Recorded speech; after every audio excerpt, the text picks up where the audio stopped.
What up, though, One Pride? This is the Roar of the Lions UK podcast, the podcast where One Pride goes worldwide. My name is Anthony Fitzpatrick. I'm joined this evening by Ryan McCluskey and Ashley Soden, and I have to be very careful here because I've done the college intro 100 times. I'm not doing the college pod today. This is the Roar of the Lions UK main Detroit Lions podcast, and if you're all sort of wondering, hey, where's Matt? Why's that bald guy taking over? Well, Matt is enjoying a very lovely holiday in Turkey this week. Hope you are having a wonderful time, Matt. I know you'll probably be listening in at some point. Trust me, I would rather be there right now than after what happened yesterday, but hope you are having a great holiday. This is the Seattle Seahawks review show. Seahawk, Fearhawk, and we have a lot to talk about today. But before we do, let me just bring in my panel. Ryan, Ash, been a very, very long time since we've had a defeat Monday on the cards here. How are you both getting on today?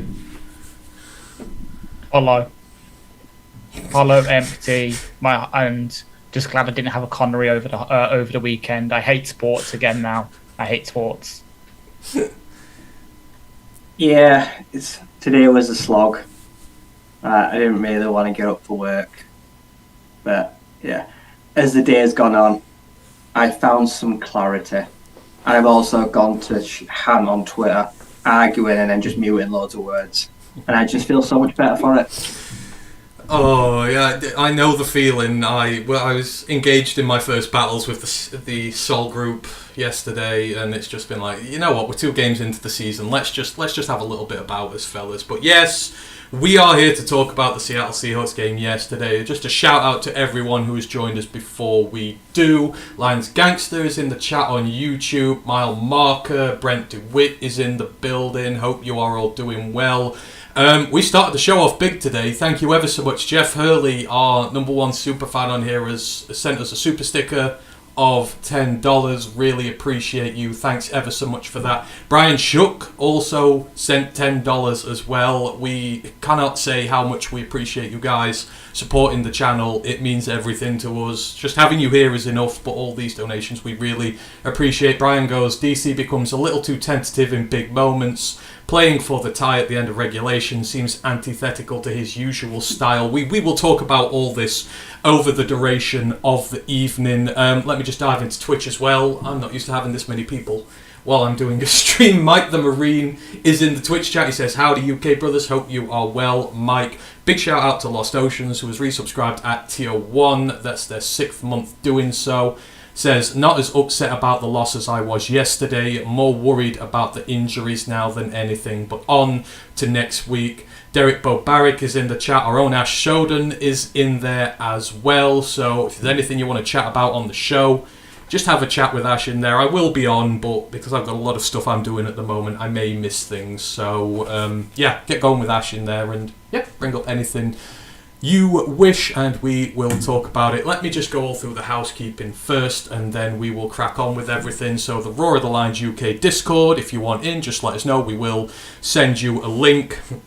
College Football Podcast, me and Ryan will be back on Wednesday talking about week 3 of the college football season. There was a lot of upsets this weekend, a lot of big teams didn't look so good, so we have a lot to discuss on there. And then, of course, we will be looking ahead to week 4 as well. Don't forget to like and sub to everything YouTube, Twitch, all that good stuff. We really appreciate you. We're about to break 1,300 subs on Twitter, so keep going, keep supporting us. We really appreciate it. The more we get, the more it makes us available out there. So yeah, thank you ever so much. Don't forget about Lions Nation Unite, Herman Moore's pet project to bring together the best in Lions YouTube content creators, content by the fans, for the fans. Don't forget, we are also a Twitch affiliate. We are monetized on YouTube. We have that tip jar. People have already done that so far, so we really appreciate you. But as we say, we just like having you in the building with us. And don't forget, we've got a feedback form as well. So if there's anything you want us to take on board, any advice about the shows, any suggestions, any of that good stuff, send us one. And we will, of course, listen to you all because you lot keep the show running. Right, before we do get underway this evening, just to say this show may be a little bit different today because Matt usually preps this one up for the review shows. He has all his stats and bits and everything at hand ready. I do the college show on Mondays, so I've had 2 shows to do today, a lot of work, so it might just take a little bit of a different format to what it usually does. We're going to be more of an opinion talk show type thing today, but it's all good fun. So if you've got anything you want us to talk about, let us know in regards to the game. Any thoughts, any feelings. I did a Twitter segment earlier, which I'm going to do later, asking for feedback just to kind of see how people are feeling after yesterday. So if you have any questions or anything, just highlight them in the comments. We will chat about them, but just do bear with me because I'm not used to doing these shows, so hopefully we'll all get through it together. Right, we're going to crack on, and there's only one topic on hand at the minute. That is the Seahawks game yesterday. We're just going to go through a little bit of news first, and unfortunately, in this case, no news is good news because there were a lot of injuries during yesterday's game, and kind of much like an expectant dad waiting for his newborn to be born, sat outside in the waiting room waiting for the news to drop.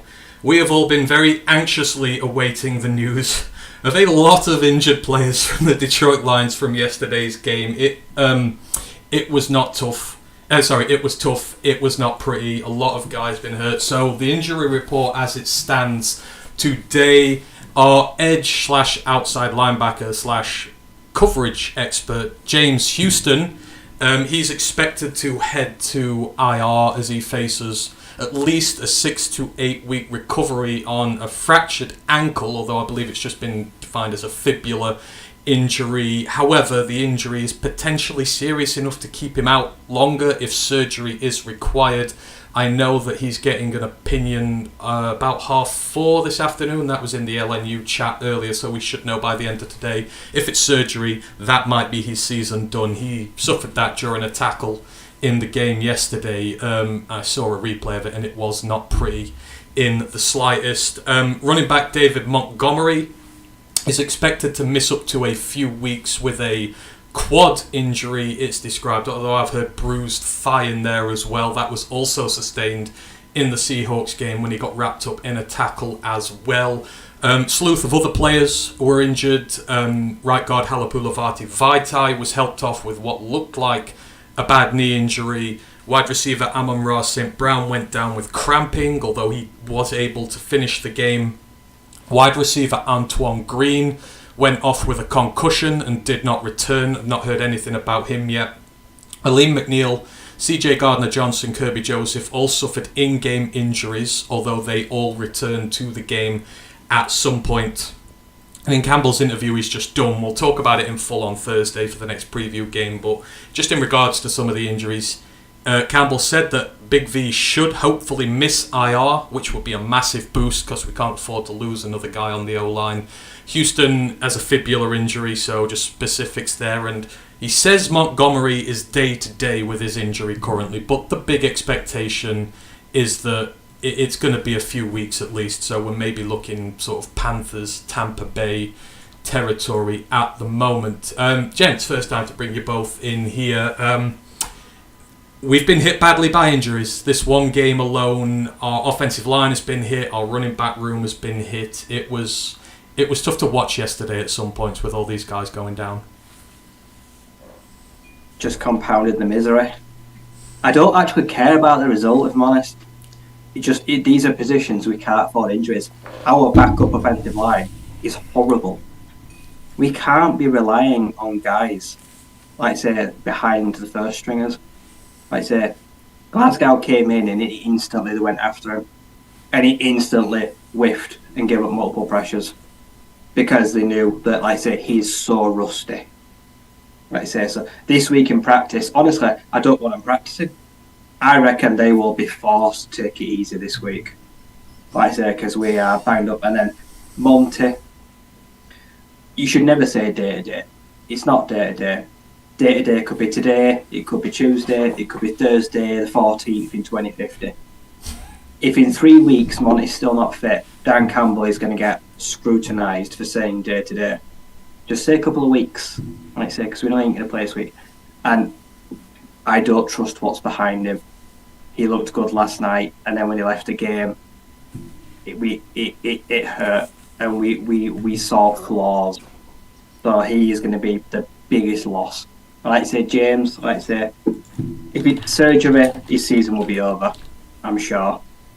So we're just praying that it's not, and he can potentially return for the last quarter and or a playoff game, maybe at best.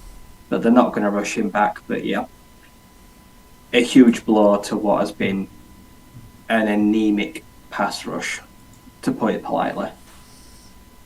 Yeah, sort of going for sort of how Royce took it, starting with Houston. We have one sack, and that was on the last play of regulation, where Gino was running around like a madman, doing something absolutely stupid. Ansel only managed to key in and sack him.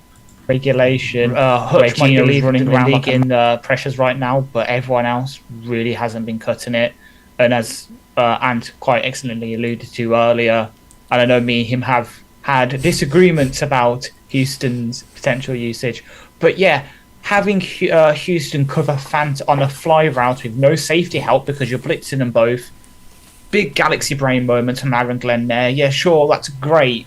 Like, I'm all for Houston adding more stuff to his tool belt, but if you're blitzing the safeties, don't use him in coverage. Using him, using Hutch, using Levi in coverage. There was a play where Levi was in coverage. He is falling a bit too much into overthinking things territory, and it's scary. So hopefully Houston isn't too bad. He can come back and he can have that sort of late season impact where like offensive lines are beaten up and you can just use his like pass rushing skills, that elite dip and bend and turn in the corner on tackles to get to the QBs, because we might need him if it's getting down to crunch time for the playoffs and for the division. And then with Monty, as Roy quite excellently put it as well, he was an absolute bowling ball again yesterday until the fumble and the injury. He was by far and away our best running back and probably one of our best overall offensive players the past couple of weeks. Like, at least he was reliable. I know everyone's calling out for Gibbs as the big, flashy new weapon, but I don't think the team sees him as a true running back. They see him more in the kind of Deebo Samuel, Brandon Ayuk kind of mold where he's just going to be put everywhere, like the Wildcat snap where Montgomery was under center and he was lined up as a receiver. It's God knows what we're going to do. Hopefully, if it is bad and we have to sort of go without Monty, Donovan Bam Knight can come up from the practice squad and do a job like he did against us. But there is really a steep drop off, and with an offense that's predicated on running the ball, we really need that elite running back. And then Howell's going to be a big miss as well. Why do we we've had this O-line like 2-3 years. We've had one game with it, one game of this elite offensive line we keep hearing about. We've heard it for one game, and there's got to be still some curse on us for us not have a good O-line. Like, and Glasgow wasn't good. I've just got the PFF up. In 15 pass blocking snaps, giving up 3 pressures. So 20% of his pass blocking snaps is giving up pressure. That's not going to cut it next week. The Falcons aren't. They have even less pass rushing wise than Seattle do, even though Seattle had to resort to some late hits at some point, not pointing any fingers, but Broward Taylor. So hopefully we can get a bit healthier in the next 7 days, and then when we welcome the Falcons, we're a bit more healthy and we can just protect Goff. And that it's a shopping list of injuries, and we're going to be hunting injury now for the practice squad or directly to 53. So expect moves in the next couple of days, I think. See, you can tell when people want to get into the game when we've sort of just been talking about the injuries here, and already a billion talking points have sprung up about this one. So that's we've got no more news today. So let's get down into this. I mean, we've already had a lot of good comments in here. Brian Shutt goes, I think AG is seeing the shine Ben Johnson is getting and trying to keep up by being the smartest person in the room. I'm going, where was I on Twitch there? Joshua Mercer goes, pass rush is anemic because of scheme, not lack of talent. Interior is rough when it comes to pass rush, but our edge rush could easily be getting home if we were more aggressive. Right, we'll get down into all of this, so keep your comments coming. If I miss them, then just keep putting them back in. I will get round to them. So, like I say, we're going to do this a little bit differently today. So just going to go through all the inactives, stats for the guys first, injuries pre-game. There was some news as well. And I'm just going to list off some of the box scores from this game, and then we'll just dive straight down into the talking points of this one. So Seahawks at Lions. This game ends 37-31 in favour of the Seahawks after overtime because of that stupid rule that only one team gets the ball if a touchdown gets scored, which it did. So in terms of injury news before the game, prior to the game over the weekend, Josh Pascal and Khalil Dorsey were both put on IR. So obviously Josh, our edge / inside guy, with his knee. So he's out for 4 games, which is a massive blow for this defensive line. We missed him chronically in this game. And obviously cornerback Khalil Dorsey, illness. I don't think it's been said specifically what it is, but if it's put him on IR, then it's something really serious. So those 2 guys were ruled out over the weekend before the game actually started. The inactives, Taylor Decker, our left tackle, with his ankle, was not ready to go, even though Dan said he'd be fine on Monday, which I was a bit perplexed by. Emmanuel Mosley, cornerback, still not ready to go. He's dealing with, I think it's knee and ankle issues at the moment. He is not ready. Our defensive tackles, Isaiah Buggs and Broderick Martin, were both healthy, scratched for the second game in a row. Cannot see that happening a third time, at least for one of them. And also healthy, scratched was Stephen Gilmore, our cornerback. Moves that were made corresponding to the guys who were ill or have been put on IR. Chase Lucas, cornerback, has been signed up to the 53-man squad. He's actually been signed to it. And guard Coyote Awashika was elevated from the practice squad. That is his first elevation of the season. For the Seahawks, they're missing a whole host of players. So linebacker Devin Bush, safety Jamal Adams, linebacker Boy Maffei, or outside linebacker, he's not a linebacker. The tackle McClendon Curtis, the old Chattanooga tackle who they brought in as cover. Charles Cross, the regular left tackle. Ben Brown, the regular guard.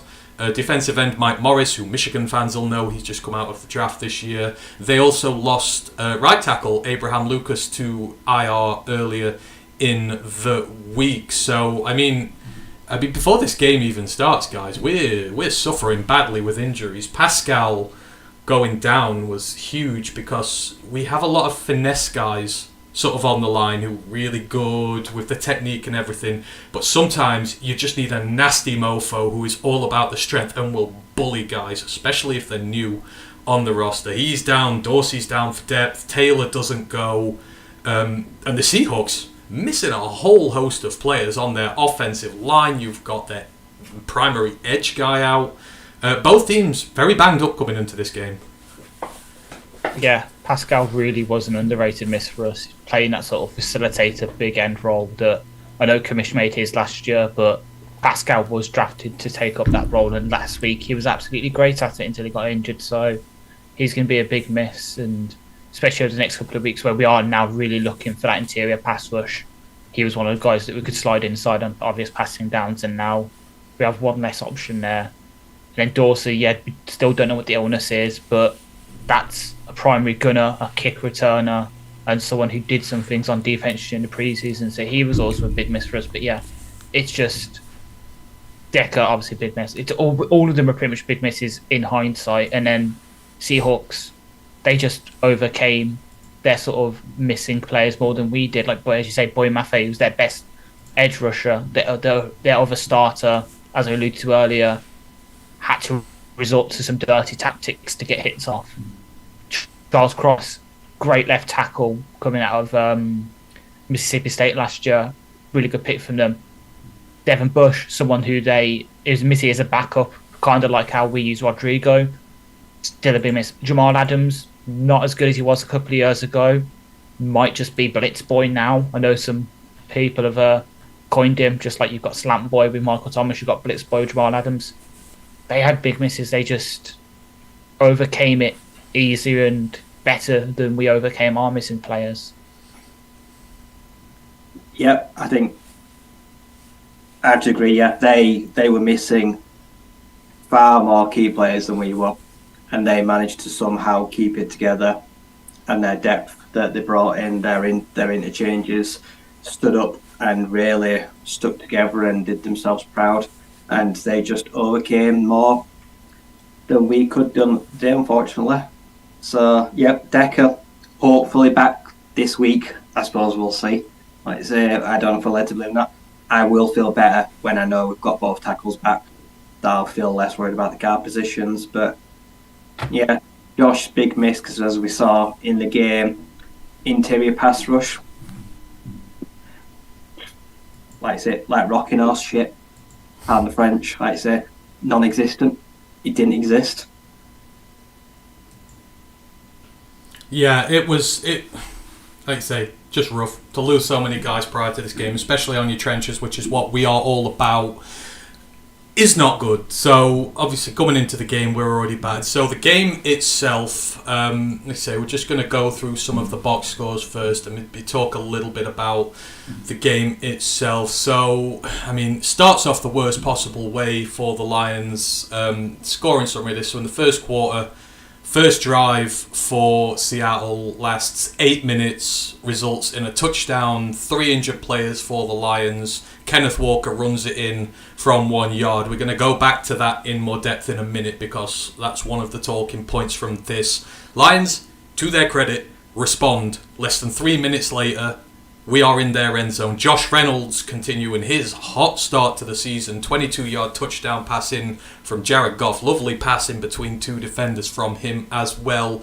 Levels it out at 7-7. Then there's kind of a little bit of to and fro between the teams. Drives struggle to get going. But then just towards the end of the first half, the Lions pull out a wonderful little bit of trickeration to catch Seattle off guard. Flea flicker, and I just want to say Ken put this in there. Great job calling the flea flicker, Ant-Man. On the Lions Nation Unite stream last week, they asked us for a trick play that the Lions might pull in this game. I called flea flicker on that, and I made such a high-pitched yelp when that thing went in because I'm just like, yes, god damn it, called that.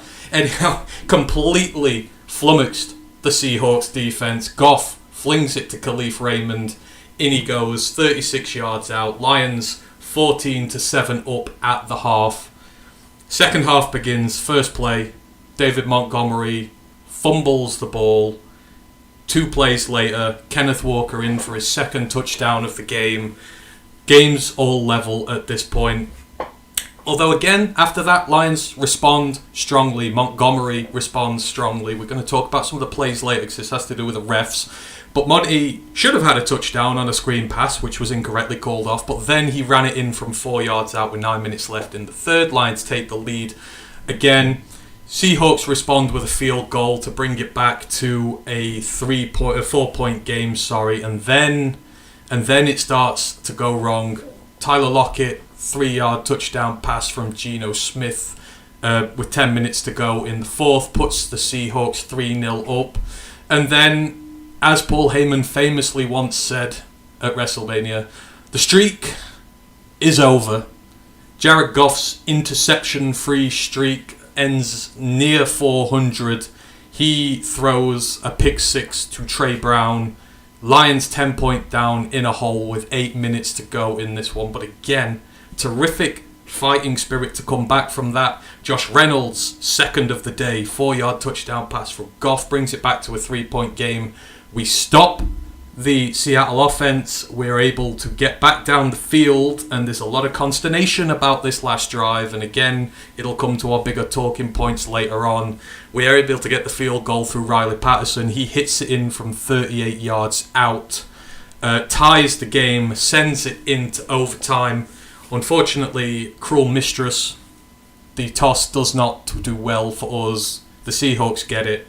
Seahawks march straight down the field. Tyler Lockett finishes us off with a 6-yard pass from Geno Smith. Seahawks walk away with the dub.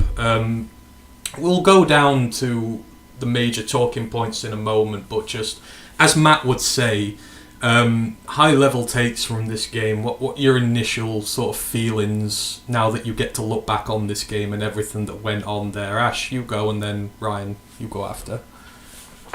It was just, I don't want to say a comedy of errors, but it was. We shot ourselves. We got to admit we kind of shot ourselves in the foot partly with the defensive play calling, leaving Jerry on an island against DK Metcalf all game. I hold my hands up. I did suggest we should do that sometimes during my preview, but I thought with some safety help, not literally just leaving on an island, you go deal with him. As we said earlier, putting players in coverage who shouldn't be in coverage because you're trying to get a bit too creative with your blitzing because you're not getting pressure. And then obviously on the offense with the pick six, the fumbles, though one doesn't really count with the Amon-Ra one at the end of the first half on the sort of Hail Mary play. Without some of those mistakes, this could be different. And then obviously there's some of, in hindsight, we can say mistakes like not going for three, going for fourth down instead of going for three in their red zone a couple of times. Hindsight is 20/20 on those. At the time, I thought some of the time we should go for it in some of the situations, but obviously, just looking back, we shot ourselves in the foot. Yes, the refs did some things as well, but don't they always? Last week we proved we can override that and just get over it. Just so it's not an excuse this week, and Dan agrees. So, got to clean it up. Got to quote the previous head coach, we've got to clean it up and go back to our fundamentals. Oh dear, Ryan, what are your sort of high take thoughts on this game, just from going over it as a whole? What were you feeling?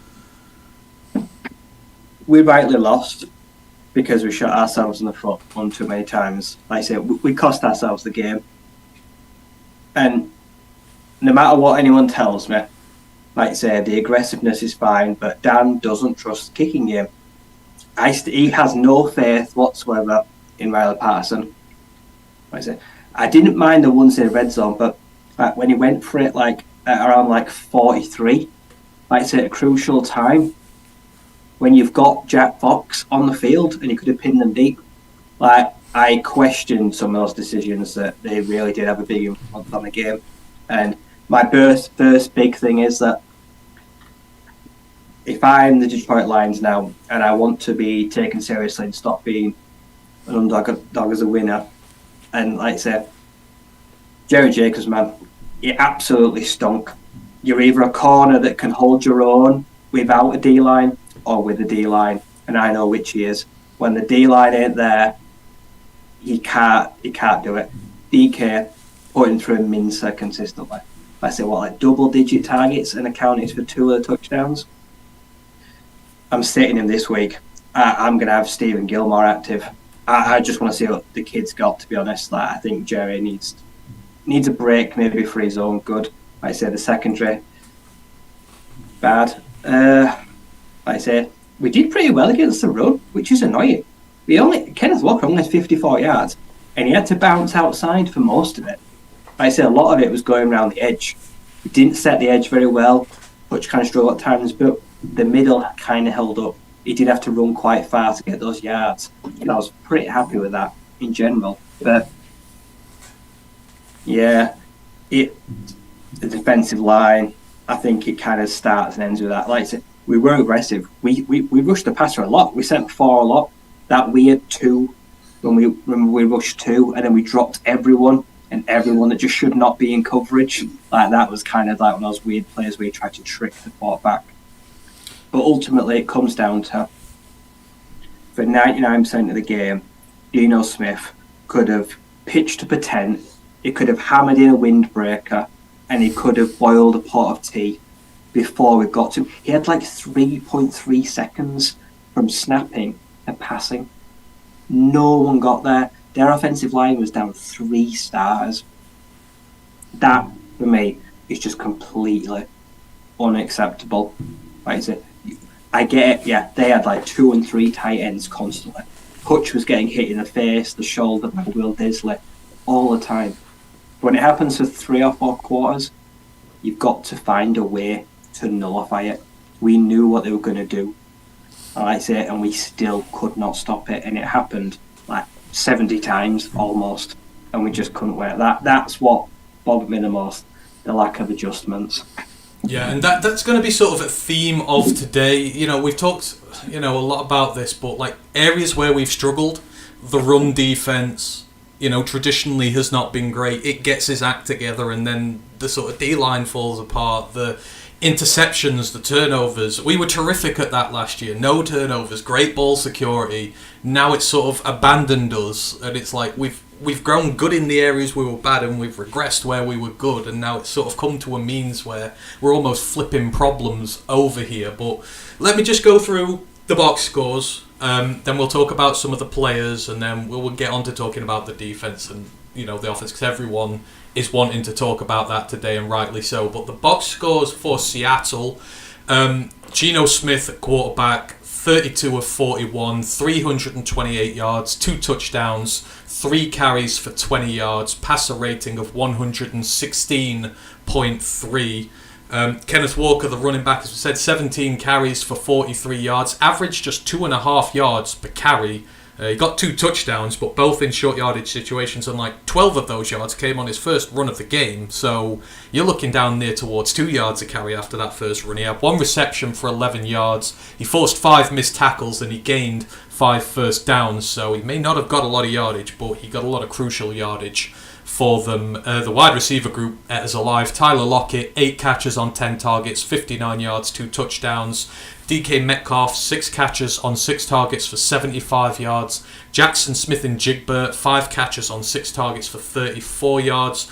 This is the bad one. The 3 tight ends, Will Dissly, Noah Fant, Colby Parkinson, they had a combined 9 catches on 9 targets for 132 yards. 28 of Disley's 35 yards were yak as well. So tight ends we had a mare with, and we couldn't bring them down when they had the ball. On the defense, the cornerback Trey Brown, he had himself a day. He had a sack, 3 tackles, a run stop, a forced fumble, a pass breakup, and of course he was the one with the pick 6. He was 3 of 5 in coverage, giving up 48 yards and a touchdown, but tremendous day for him. Interior DT Jaron Reed had 2 quarterback hits. Draymond Jones had a sack.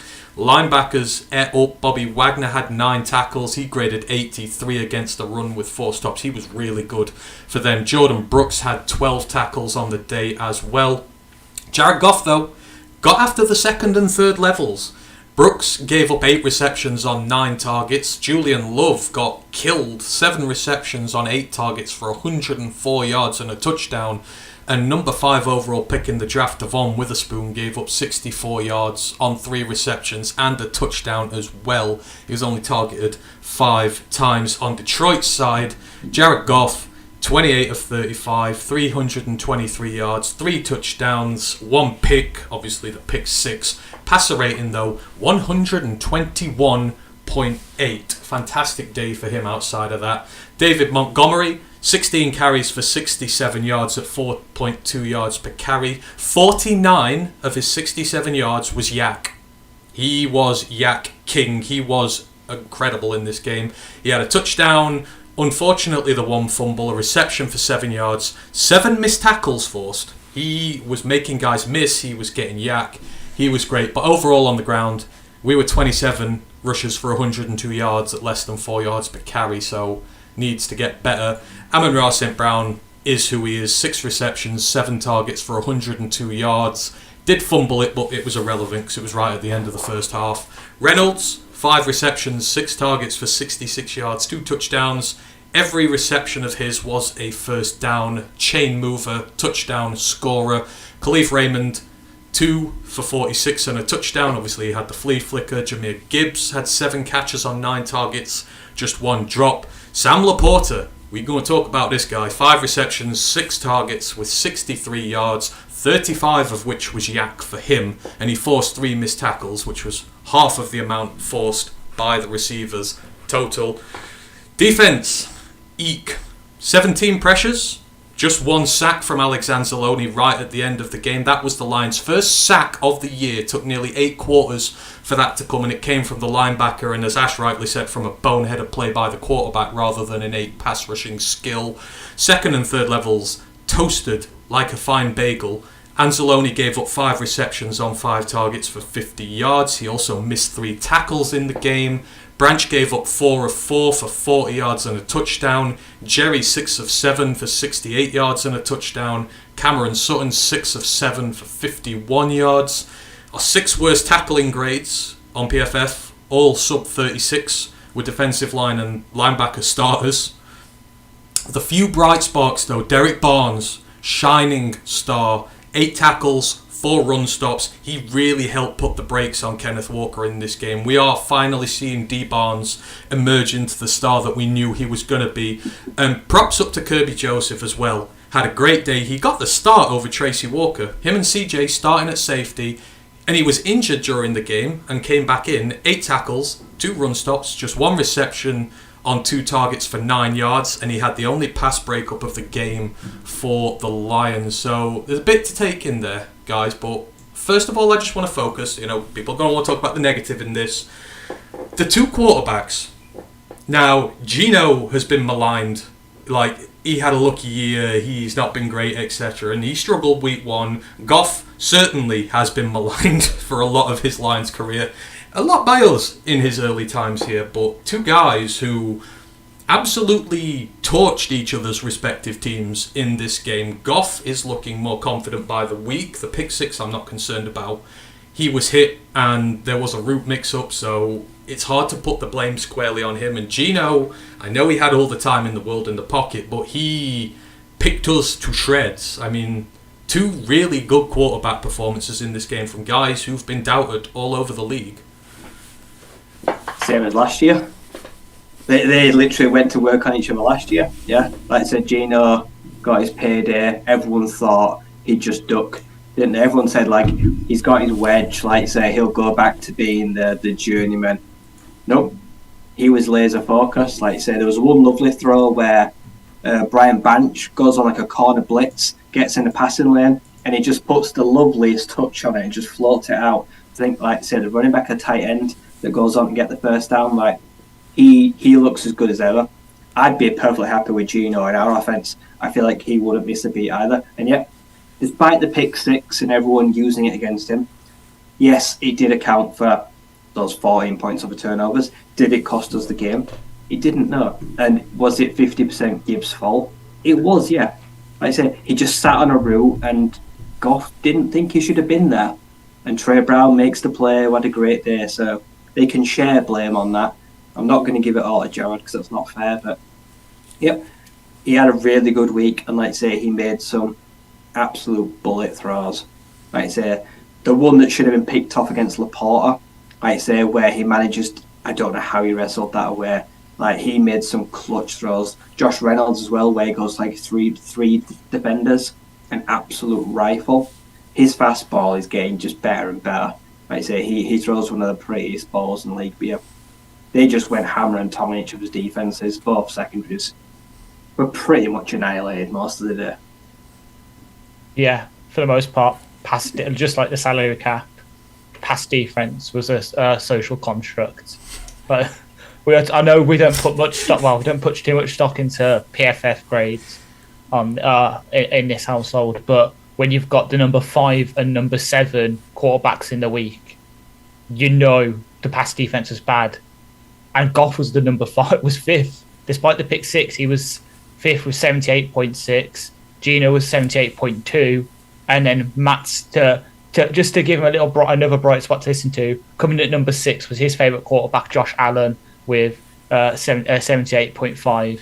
So they're in an elite company. Well, I don't want to say too much elite company because the top 4, the ones above, were Tannehill, Danny Dimes, Cousins, and Minshew. So maybe across the league, pass defense is really bad this week.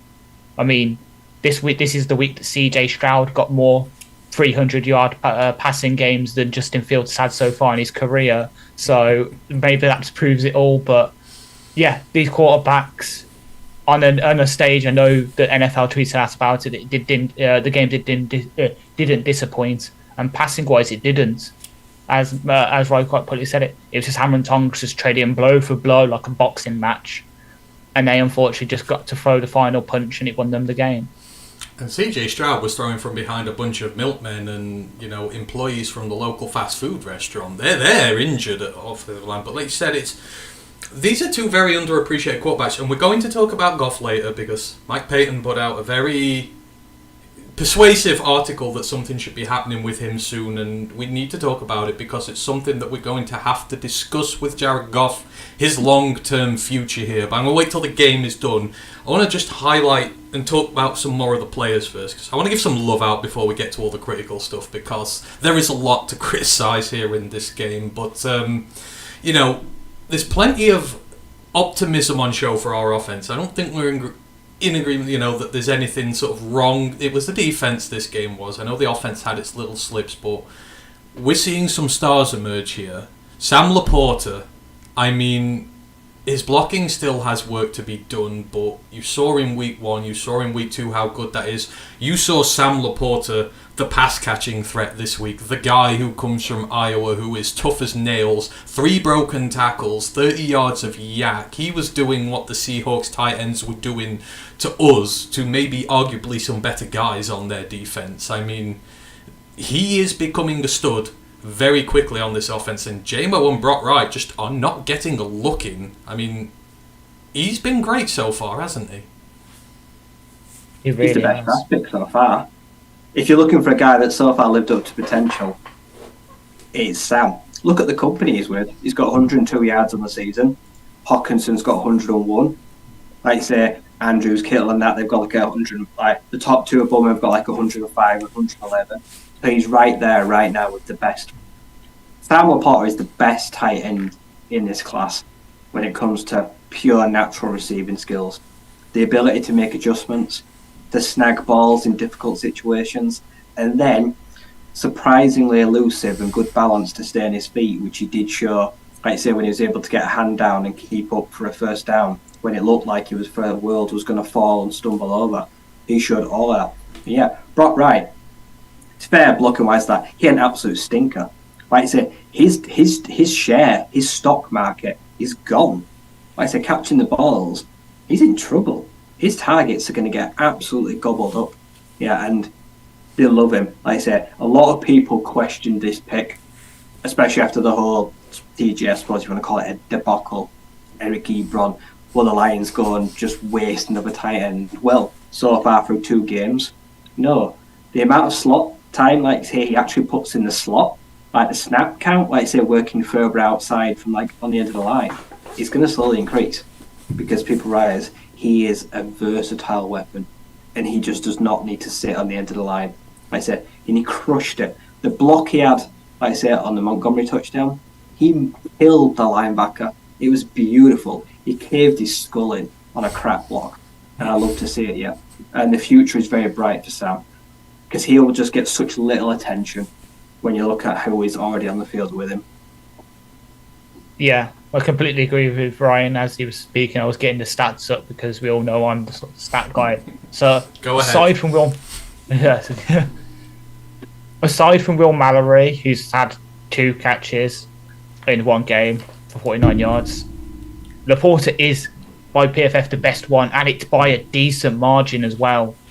Like offensively, the guy next guy, which is Musgrave, 10 points less in overall grade. In terms of receiving, Schoonmaker's right behind, but he's only had 1 catch for 1 yard and a touchdown. Kincaid, sub 60. Michael Mayer, who I admit I might have had high in the draft process because he looked a better all-round guy. He's been absolutely dog for Las Vegas. Yeah, he's had 1 catch for 2 yards. He's done good at the pass blocking, but he's got 42 grade. And as Roy said, Laporta can line up everywhere. So in his receiving snaps, 27% in the slot, 35% out wide. So he's sort of taking up that X role that we don't really have in the receiver room. He's taking that role as well, which is really good to see. And then 40% in line. He's doing everything for us. His blocking is a lot better than I thought it was. And it's supposedly even better than what Dan Campbell says it was. And it's just going to get better as the game slows down for him.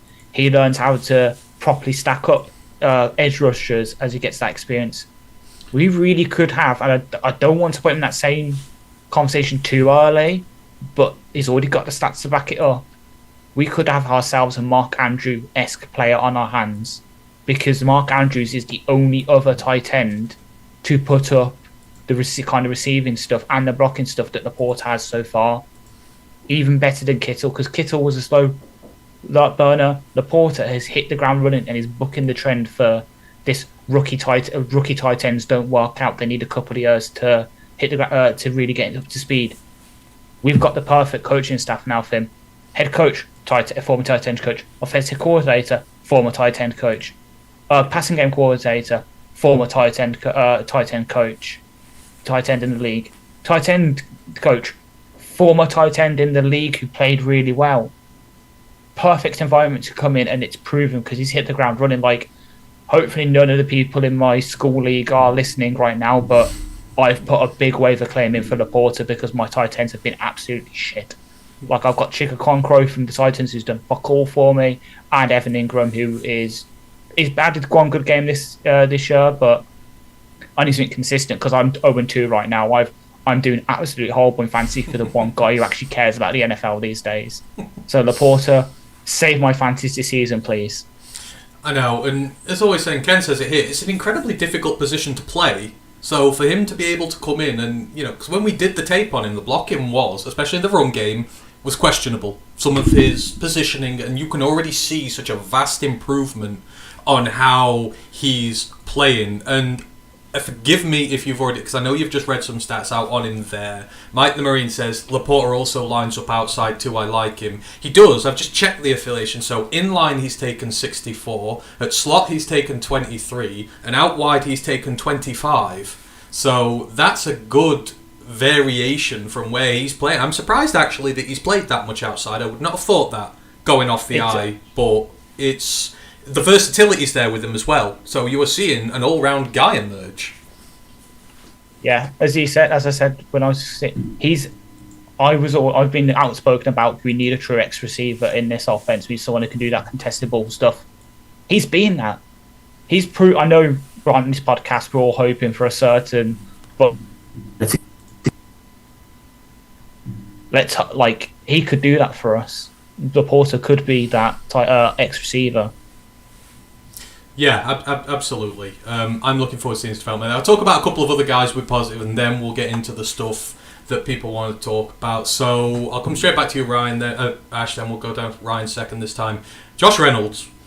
I'm not going to speak on behalf of anybody else. With the emergence of Raymond and his particular skill set here with Amon-Ra, maybe I kind of forgot about him a little bit. Maybe he was an afterthought. I'm pretty even sure that I said that if there was going to be some roster cuts on the wide receiver position, he might be in line for that because he's been good, but the production has not been super high. And if you've got a good young guy in there, you might want him instead. He has had a stud start to this season. He was critical in our win against the Chiefs, and he was critical again this week. 5 receptions, all first downs, chain movers, 2 touchdowns.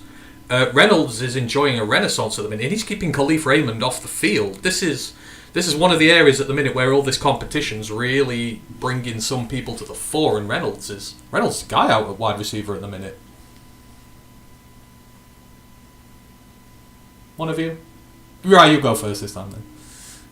What's interesting is that the Seattle defense showed Josh Reynolds as much interest as I did. I've had no interest in Josh Reynolds whatsoever this season. I didn't even put him in my 53. I'm pretty sure when JMO comes back, Reynolds is a goner. Like I say, I was over the whole, he's here because, like I say, Goff loves him and they're best friends and they sit and play patty cake.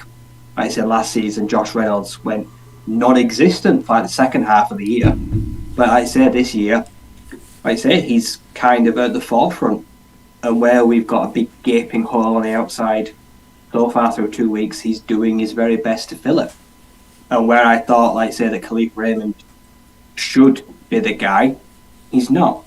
Because Josh is taking the targets and he's getting the love from Goff right now. And yeah, like I say, majority of stuff we did well last night, he was a key part of.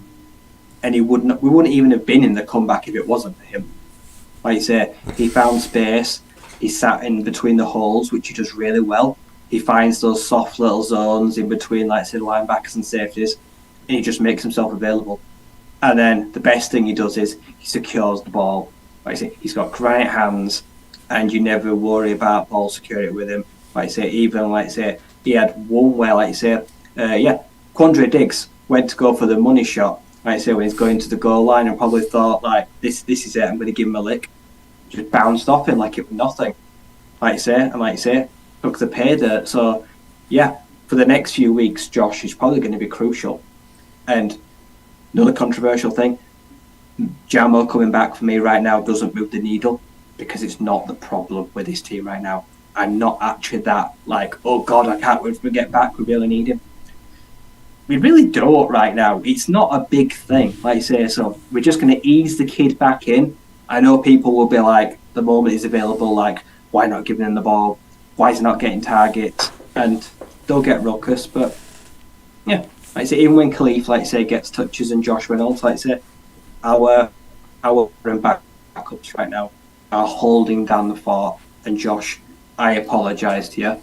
Like I say, I was wrong that you probably shouldn't have been on the team and it could have been beaten out. But like I say, if Greenhouse misses another week with a concussion, expect a lot of Josh Reynolds this Sunday too. Yeah, I am as there's been stats guy, I am the receipts guy, and I do remember being the advocate for keeping Josh Reynolds around, and he's proven why, because as we've said, with JMO out, with Antoine Green not really taking snaps, with Khalif not really getting looks last week because of the game plan us having to play Marvin Jones with the run blocking, Reynolds has really and has really stepped up to be that sort of second receiver behind Amon-Ra, because we obviously know Amon-Ra is going to get fed the ball, he's going to get his targets, but if he's the only one, the defenses can just focus on him. So having Reynolds and Laporte, as we mentioned before, sort of step up and be good targets for Goff has helped this offense going when the defense hasn't really been helping it too much and has been putting it in situations. Reynolds has stepped up again. Like as we said, last week, he had one drop, but this week he's come out the other side from that, sort of learned, and in 2 contested targets, he caught both of them. Like he's really stepping up when, everyone was kind of doubting him in training camp. We didn't really hear too much about him. I know loads of people say, no, he could be on the out because we don't really that chemistry anymore. He's proven one, when JMO comes back, JMO will still probably get his targets and that because, as Ben Johnson says, he's electric. He's going to be like sort of used probably the same way that Gibbs is in a way, sort of get the ball into his hands in open space.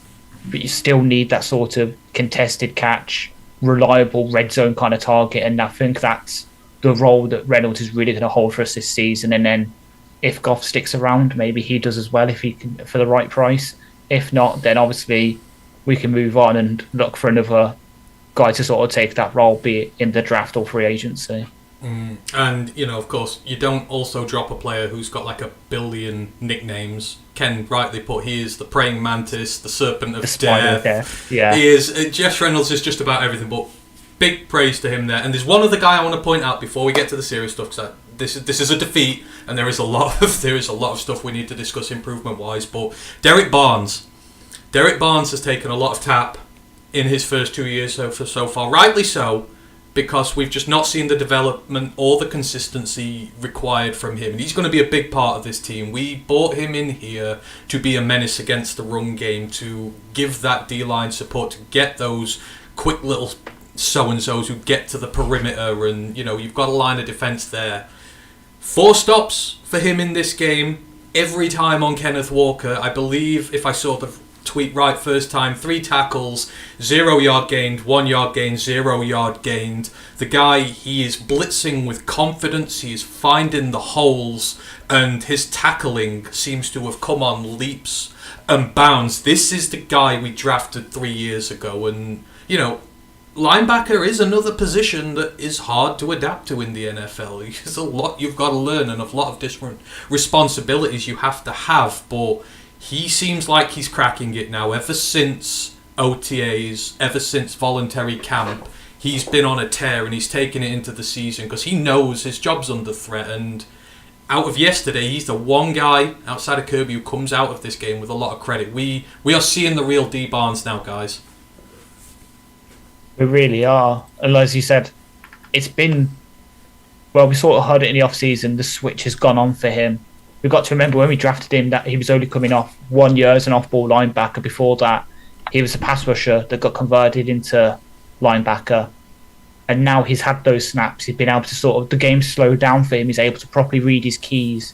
He's worked on his tackling form and he's bearing fruit. Like last year, 56 PFF tackling grade, 62 overall grade. This year in 2 games, he's at 85.4. Run defense of like 90. Tackling's at 73. Coverage is at 66. He's improved every facet of the game. And while Campbell's obviously been drafted to be the Mike of the future, the guy who has the green dot and to hold down the fort and be our own Bobby Wagner or our Luke Kuechly, Barnes is going to be right next door to him, I think, for a long time as that sort of starting linebacker who can do a bit of everything, while then we sub in an Alex Lenzolona kind of type player for the wheel coverage. Rodrigo running, you can just get him going downhill and attacking the gaps.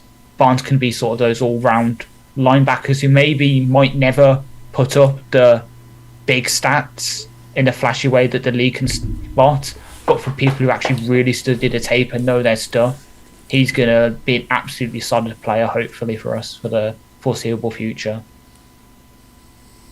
Yeah, I thought when we brought in Malcolm, like say we brought back JRA, like say draft Jack Campbell, you kind of think, oh, do they regret going up? Like say they went up like 5-6 places, do they regret bringing him in? Are they already thinking about moving on from him? And I think all that kind of lit a fire under him. Like say, I feel like it was really big motivation because Malcolm kind of just took everything, all the scraps last year, and Derek was just left with the old manky chicken wings or he was left with the drumsticks, like say, and there was just not a lot of meat on the bone left for him. But yeah, fantastic game yesterday. In the first half, he was just a menace coming downhill, meeting Kenneth right in the hole when other guys were failing to wrap up. He was stopping him there and then, killing the play dead. He looks absolutely jacked. Like I say, he has been lifting some serious weights. And yeah, I think he's going to find this niche, this kind of role. Like I say, we're going to always play with like 4 or 5 backers. All kind of have different traits, all do different things. But I think, like I say, he will never be glamorous or spectacular. But then, like, I think of Lions of yesteryear, like Tahir Whitehead. He wasn't spectacular. Would he get you 90 to 100 tackles a year and be sound in the run game and a hard hitter? He would. And he made a lifelong career out of that, like a good 6, 7, 8 years in the league. And Derek Barnes can definitely be that kind of guy, that a consistent mainstay that you trust to coming for 2 or 3 of the downs. And yeah, this will be the year, hopefully it all comes together for him, because we've seen like with Campbell, they're easing him in because they're going to one day ask him to do a lot of things. Like saying to not see him on the field isn't need to worry. They just trust Derek a little bit more now to kind of get it done. So some of the teams where they've got this kind of, like say, running team, like on Sunday, Bijan Robinson, elusive. You kind of need a guy that you can trust to tackle, but also move quickly side to side because he's shifty. You probably see a lot of Barnes on Sunday too to try and nullify that scatter back. That's kind of what I think of Kenneth and Bijan as. You beat me to it there. That was exactly what I was about to say. He's going to be a great guy to bring in there. But yeah, and like I said, the great thing here is Barnes merging takes the pressure off Campbell. You don't have to play him 50, 60 snaps a game and send him out there and risk losing him. You can ease him into the system. Because as Ash also says, he's going to have a lot of responsibility on his shoulders one day. He's the future captain of this defense, and you need to do it right with him instead of just send him in there, especially with so much going on with this defense at the minute. So I just wanted to do that little segment just to send out some positive praise to some of the guys there. But ultimately, we have lost this game. And there's a lot we need to talk about in regards to this. The first point I want to bring up about this game, it all goes back to mentality. The problem I had this coming into the season, I've mentioned it many times, is the mentality of this team. Do they have what it takes to go out, win high-pressure situations in games? And the most complete part of that, you've got to start well. You have to start games well and set the tone. I just want to read you out the 2 starts to this game. The start of the first half, the start of the second half. So the start of the first half, 8-minute drive from the Seattle Seahawks for a touchdown. So start off, Lions give up a 12 men on the field penalty on an early 3rd down. Next play, Anzalone misses a tackle on a long second down on Kenneth Walker III. They convert when he had him dead to rights, well short of the sticks. Jerry and CJ Gardner-Johnson missed tackles on DK the very next play. It was a deep ball again. He got good yak as a result of that. And then you let them convert to the 1 yard line after they've been at 2nd and 14 and 3rd and 8. And they get the ball to DK at the 1. Maybe should have been a touchdown. Maybe a call we got a little bit lucky with then. Then the Seahawks give you a bit of hope. They false start, take it back to the 6. You've got something to defend. Aleem McNeil absolutely blows up a run play. Stops Walker dead to rights. CJ Gardner-Johnson gets his hands on him. Takes him all the way back down to the 15. Takes him down. And then inexplicably just shoves him back down to the ground when he tries to get up. Gives away the penalty for unnecessary roughness. You put them right back where they've started at first down again. Then the refs call the weakest PI call in the world on Jerry, so I'm not saying that's his fault, but you're back on the 1 because of penalties. 2 runs later, Walker is in the end zone for a touchdown. 8 minutes off the clock, 3 players injured, and they've got a touchdown. And it just silenced the crowd. Worst way to start that game possible. And then the second half, we know what happens there. The very first snap, David Montgomery fumbles the ball. The Seahawks recover. It's not far out. It's about the 25. And this is where I got mad. The first snap, completion to Colby Parkinson. He is all alone at the Lions 6. And I mean no one is within 5 yards of him. And I counted at least 4 men sat down in coverage. May have been a 5th. And on the second play, Walker runs it right in for a touchdown. If you want a team who's got the mentality to really go and win these close games, those were 2 of the worst. If you wanted to script, if I said to you, Ash and Ryan, script me a nightmare scenario to start both halves of the game, you would send me back something along those lines. It was really bad from the coaches, the players, the indiscipline, and just all round. You can't do that at the start of a half. Like twice in a game, because you just give yourself too much to do and then you're chasing from behind. What did you guys make of the way this team came out in such a high octane environment? Everyone's behind them, everything's buzzing, and they give us that. It was annoying because I want to give massive shout out to the crowd. Like I said, they caused multiple false starts, they made them burn timeouts, and on that first drive of the game, you could tell that Seattle were not expecting that. Like I say, that like 115 decibels, like I say. And it was weird the first drive. Like I say, they were moving forward, and then they do something stupid, they'd set themselves back. Like I say, when you think we've held them to a field goal at like 3rd and 8, like I say, 2nd and 14, like you think, do you know what, damage limitation? We bend, but we don't break. And then, yeah, I can live with a pass interference call, like I say, questionable, I can take it. I can't take 12 men on the field, not that early. Not that just total lack of awareness of around you. No one's counting up.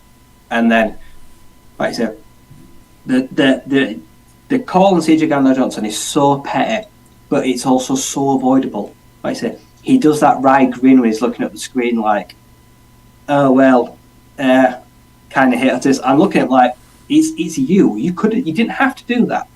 You didn't have to call it, but also you know they're going to set the tone early. And I knew straight away from that day, like these refs, they're gonna give some stuff. Like I say, he makes a good tackle. Like I say, he makes a stand. Like I say, and then when the player simply tries to get up, he thinks like, oh, I'm gonna make a statement. I'm gonna say you're not coming into our house. I'm gonna push you back down. And there, like I say, instantly gives Seattle the spark they need, and they score quickly. So avoidable. And then the second half, yeah, just irritating. Like I said, after how the first half ends, you think to yourself, we need a good drive. We've got to establish, we've got momentum. And that killed it for me. The second half, I just felt flatness. From the moment we coughed the ball up and we let them in, I just feel like momentum has been wrestled away and we're on the back foot. It felt like the 49ers game. Like I say, we were kind of always there, chomping at the heels, but we were never going to get there. That's how the second half felt after the fumble. He rightly does it. Like I say, he redeems himself. He plays well before he gets hurt. It's just the fact that it couldn't have come at a worse time. It really couldn't. Like, as you said, what I think, and you tweeted it yesterday, the decibel meter in Ford Field was consistently around the amount of yards that Justin Fields passed for yesterday. The crowd was absolutely rocking. But I was ready. I've got it hidden in my cupboard now. But I had that blue ski mask ready and waiting to come on here and absolutely rip the Seahawks to shreds. That's what I was hoping for coming into the game. Within 5 minutes, I was like, yeah, this is not going to happen. I took it off.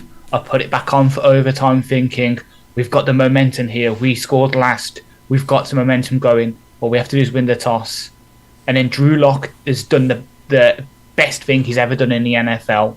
The only time he's ever done something good for a team. He won the coin toss for Seattle. They get the ball and they score.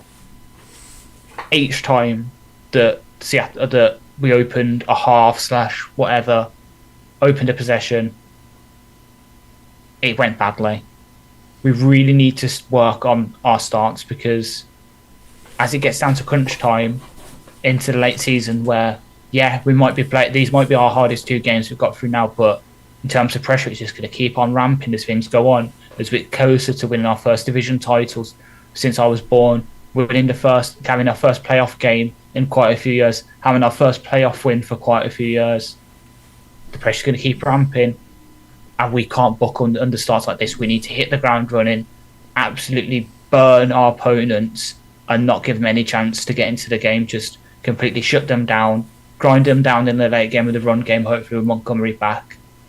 And it was not good for you. It was not good for my heart. My heart had already taken it off this weekend. For me to have it broken like this early was not good. No, I know those goofy fucking ski masks will come back to bite us. I hate corny shit like that. I hated it when you even put it on Twitter because, like, fans, they'll lap it up. I just knew that they'd be used to mock us, and then, like I said, suddenly we're the laughing stock of the league again. Like I said, because of stupid stuff like that. I hate it. I hated it at the time. And I knew, like I said, that we'd end up hearing about this. So that was another murder. I muted that word a week ago. Like, I can't repeat this again. Like, we're going to be getting this read back out to us in a court of law, aren't we?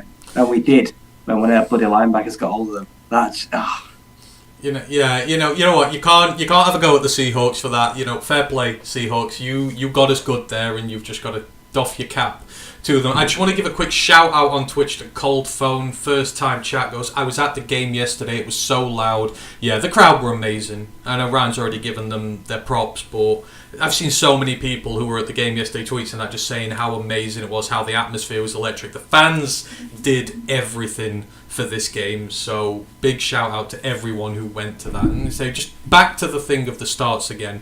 It just drains you of all momentum. The first half, you know, it just, that drive goes on forever and you're waiting for them to come out. You're behind the sticks, and then the second half, you're a score up. You have a chance to go 2 scores up in the game and bury them, because then you've got to really make them work for it, and you just give it straight back. It's terrible. I mean, there's a lot of discussion going around about whether it's coaching, whether it's players. By what went on, especially on that defensive drive, was that a coaching thing or was that a player thing? Or was it both? Both. I'd say the whole game was a very healthy mix of Aaron Glenn making some weird decisions, but then also at the same time, at times he did send blitzers, like say Anzalone sometimes got home, but then he'd overrun Gino. Like I say, he'd shoot past him, and when he came back, he was gone because Gino stepped up into the pocket. We got into the backfield a few times, and we failed to get him every time. He just was like catching smoke, and that's on the players. So it was a very healthy mix of both. I do feel like, though, like I say, there was questions, what was it, like week 7 or 8 last year? Like, do we get rid of Glenn? The leash this year is very short. I can only take 3 or 4 weeks of bad defense before, for me, a head has to roll. We can't afford this to become the norm. So I'm not firing him right now, but ask me again after Green Bay towards Tampa. Well, yeah. Well, obviously we'll talk about how we feel about this team going forward when the game's done here. But you have put a lot of pressure on yourself now losing this. I've seen a lot of people go, it's fine, you lose games. Not this one. Not this one with what is riding on it. You have a short week next week, 2 games in 4 days. The roster's battered up. You could soon be 1-3. And you don't come back from that getting to the playoffs. This was big, but anyhow, we'll get back to the final analysis in a minute. But people don't remember that we had 10 days. That we were at peak fitness. We were rested. I mean, it's sometimes weird, but you notice it with football over here. Sometimes a team has a week off. One team has 3 days off. The team who's had 3 days off does better because they're in the match fit. They've played and they're kind of running on adrenaline still. The other team has sort of just eased off a little bit because they've had a week off. I think we got a dose of that in this one, but we'll go to the defense at large now because we mentioned this, and Aaron Glenn, everyone's talking today, and I just want to say, like as Ryan said, we are not calling for any heads today. There is no overreaction, there is no sensationalism. This is just taking it for what it is worth. But there's a lot of people in the comments talking about CJ, saying how he should have been pulled for that boneheaded move and how he should have sat a little bit, just to be like, right, calm yourself down. You're a great player, but you're sort of trying to put yourself up there to the detriment of the team. You can't do that. Now, people saying Dan Campbell should have stepped in and done that as well. I mean, how far are you at with him at the minute? We've got to talk about the defensive play calling. So everyone was getting sat in coverage. Houston did it. Aiden did it.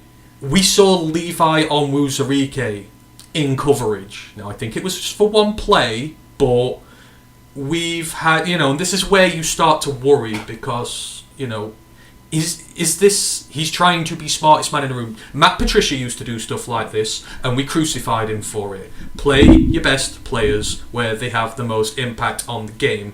Levi Onwuzurike is a pass rusher from the interior. We're not getting much pass rush. You play him there. James Houston, you play him on the edge on third downs. You don't sit him on Noah Fant. I mean, where are you at with him at this point? And the defensive play calling, where are you at now? Does he just radically need to change what he's doing? Does he need to stop being the smartest guy in the room? Where are you at with Glenn at this point and the defensive scheming? Because something isn't right when your pass rush isn't working and your secondary that's sat in coverage is getting torched and you don't do a great deal about it.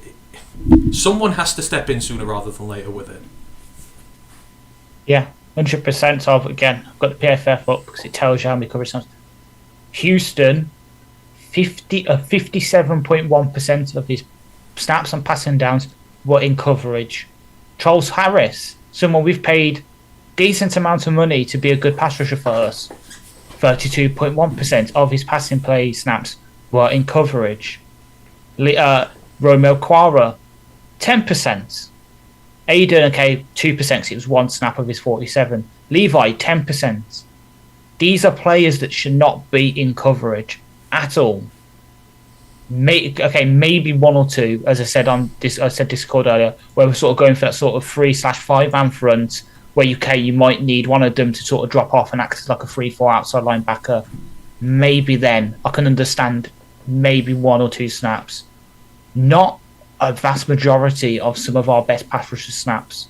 I know he is very coverage minded, given his former DB himself, former DB coach. But when it's coming to the detriment of the coverage because you're not using your players how they're supposed to be, Dan Campbell, it was one of the first things he said in his introductory press conference all the way back, we're going to put our best on your worst. Right now, they're putting our players in their worst position on some of their best players, like the player Ryan mentioned earlier, where Gino was able to put an absolute dart to the sideline to a shrieking defender. That was the Houston in coverage on Noah Fant play where he gave up the 31 yards. It's just, he needs to sort of sit down and reset because it's too much like a kid sitting there on Madden just picking random plays right now. He needs to sort of, last week it kind of worked a bit. We were able to negate in the homes for the most part. But now it's just, you sort of ride that high too much. You sort of need to sit back, go back to basics. Good that we're moving more to zone concepts, but still need to mix it up and not have players left on islands against their best players. need to put our players in their best positions to perform, because otherwise it's going to be like last year. Offense can do what it can, but it's just not going to be able to dig us out of all these holes that the defense is going to get us into. Ryan, is this a case of he's trying too hard right now and that he needs to go back to basics and to utilise people's positions, or do you have like even deeper worries about this? Oh, he's trying way too hard. Like a video game. Like, say, do you know when someone plays like Tekken or Street Fighter and they just want to use their special move all the time, and they keep wondering why they want to get beat? Properly maneuver from nose tackle and like in the middle to try and get an interception to try and confuse Gino, but you can't do it consistently. Like I said, it doesn't work if you keep trying these things consistently, because then they will pick up on that and they will decide to then actually just go after it. Like I said, they saw like the moment they saw like Brian Branch potentially come up to line of scrimmage because he tucks in a bit like he's going to go after the quarterback, and they see Houston like start to drop. He realised like, I'm going to get a favourable matchup here. Like I said, they're going to try come in and stop me as quick as possible. If I get this ball out there, I like what I've got, and they took it. And it's like taking candy from a baby. It's easy pickings. They were taking the low hanging fruit because we were offering it them. From now on, like I say, next week, all back to basics. Like I say, steady form on front. Like I say, you don't drop any of them. You want a linebacker covered? You want a guy covering a tight end? Jack Campbell. We just drafted a linebacker that can pick them coverage. Like I say, give Jackson more snaps. Alex. Like I say, Malcolm. Derek. Like I say, any of them guys. Even Brian Branch. Like I say, bring him in the box and then maybe get him drop and have him just mirror a tight end. Like I say, do not cut your nose to spite your face. Don't hurt your front by getting them to drop back. I don't want to see players where Ian Hutchinson is 7 to 9 yards from the line of scrimmage because he's dropped all the way back to try stop like shallow crossing routes across the middle. Because what do they do then? Like I say, they just dump it off to Walker or Charbonnet and he gets like 6 yards and he's happy. Like I say, that's first to second down, and then for them, they're chugging. So yeah, he's got to realise that doing weird stuff and putting our defence in a position will eventually cost him his head. Because so he has to know that they're not afraid to just get rid of someone if they don't like what's going on a consistent basis. So yeah, I think he'll learn. If he doesn't learn, I'll have concerns depending on what I see on Sunday. And you know, he's not got the positional coach to fall back on, I don't think either. Because I think Kelvin does a hell of a job at, like, so you can't just go, my linebackers gave up, 13 or 13 on the day and they're bad. It's, you know, Shepard's not doing out wrong here. It is all to do with the scheme. And I agree. I think he's trying too hard. This smacks of when we were, like, putting Jelani Tavai on slot receivers and it like that. He is not built to cover quick guys like that. You see, New England, he actually looks good. Why? Because Bill's scheming him properly. He's bringing him up against the run, the big gaunty run stuffer who can sometimes break the line, get those tackles for loss, and lo and behold, he actually looks like a competent player at this moment in time. I won't go as far as to say good, but you've got to find a way to utilise these guys. But we have a problem now, guys. You know, just go away from the game a minute. We have no Julian Aquara. We have no Josh Pascal. We have no James Houston. And I said this yesterday, we were 7 deep at edge at one point. We're now down to 4. We've got Kamish, we've got Hutch, and then we've got Charles and Romeo. And I know it caused a bit of an argument earlier about the coming off injuries, but Romeo has played 300 snaps in the last 3 years. Charles is coming back off serious. These guys are coming off injury. You can't expect them to just hit the ground running, being great. We're lacking at the edge position now. And interior tackle, I think we're going to see Bugs and Martin back very soon, but we're struggling there as well, outside of the run. We're doing great in the run game, but there's no pass rush coming there from there. How, for you, does Glenn fix this going forward? Because, you know, just for next week, let's say, what do we want to see from Aaron Glenn next week, especially against the Falcons? They have got a two-headed absolute monster at running back coming this way. Bijan and Tyler Allegier are one of the best running back tandems in the NFL, or they very soon will be. They've both had big 100-yard games already. You know, to keep the faith in, what do you want to see him do this weekend as adjustment, considering we're starting to get injuries all over now? Simple. Go back to last year, week 16, where we played the Bears. Just off that play call sheet and use it. Ridder is not as he's a mobile quarterback, but he's not as mobile as Fields. But Bijan and Tyler G, as you said, they're a lot more. They're at least as scary, if not more scary, than David Montgomery and Khalil Herbert. But it worked last year against Fields and that. So dust off that play call sheet. Start there. Yeah, mix in a few more things. Maybe play a bit more zone than we did last year. But just adjust to what you're facing, the personnel you have, rather than sticking, as we said, sticking players in places they shouldn't be. You know, we've got issues when our second best pass rusher by PFF is Kirby Joseph. You know that's an issue because he's a single high coverage safety. He can do some things in the box. He's okay at run defense and that, but pass rush is not his game. His game is being on the back end, picking off errant throws because of pressure, not forcing it himself. So just go back to last year when we faced Fields, dust off those plays, and call them next week. Just start there and then be able to build from there. Just get that solid foundation of the defensive line back and build from there. Just quickly before you answer, right?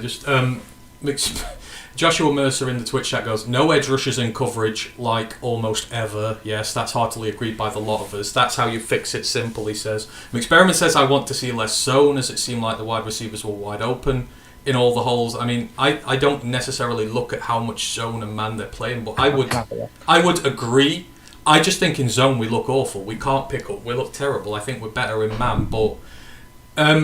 what would you do? What do you want to see from him this week, right? Is there anything different? Do you want to see him get back to basics? To keep faith in him, because like I said, he's on a hot seat. What's he got to do against the Falcons this week to keep your trust? For one, he has to put a little more faith in the guys. I can't see the corners that 10 yards deep because they're kind of worried. For one, the whole secondary needs to come forward 3 yards. The cushions have to get smaller. If they beat our defenders because they get past them or they run a good route, that's fine. But if they beat our defenders because they've run 7 yards and then instantly stopped and turned around and taken a hitch, and then they've forced a missed tackle to get yak, no, I'm not okay with that. You don't keep everything in front of you in normal play. But everyone comes forward. I say, two, I say, Tracy, Alex Anzalone, we need more designated blitzers from outside the back of the hoop. I say Brian Brandt showed, like say, that he almost got home, like say in the passing lane.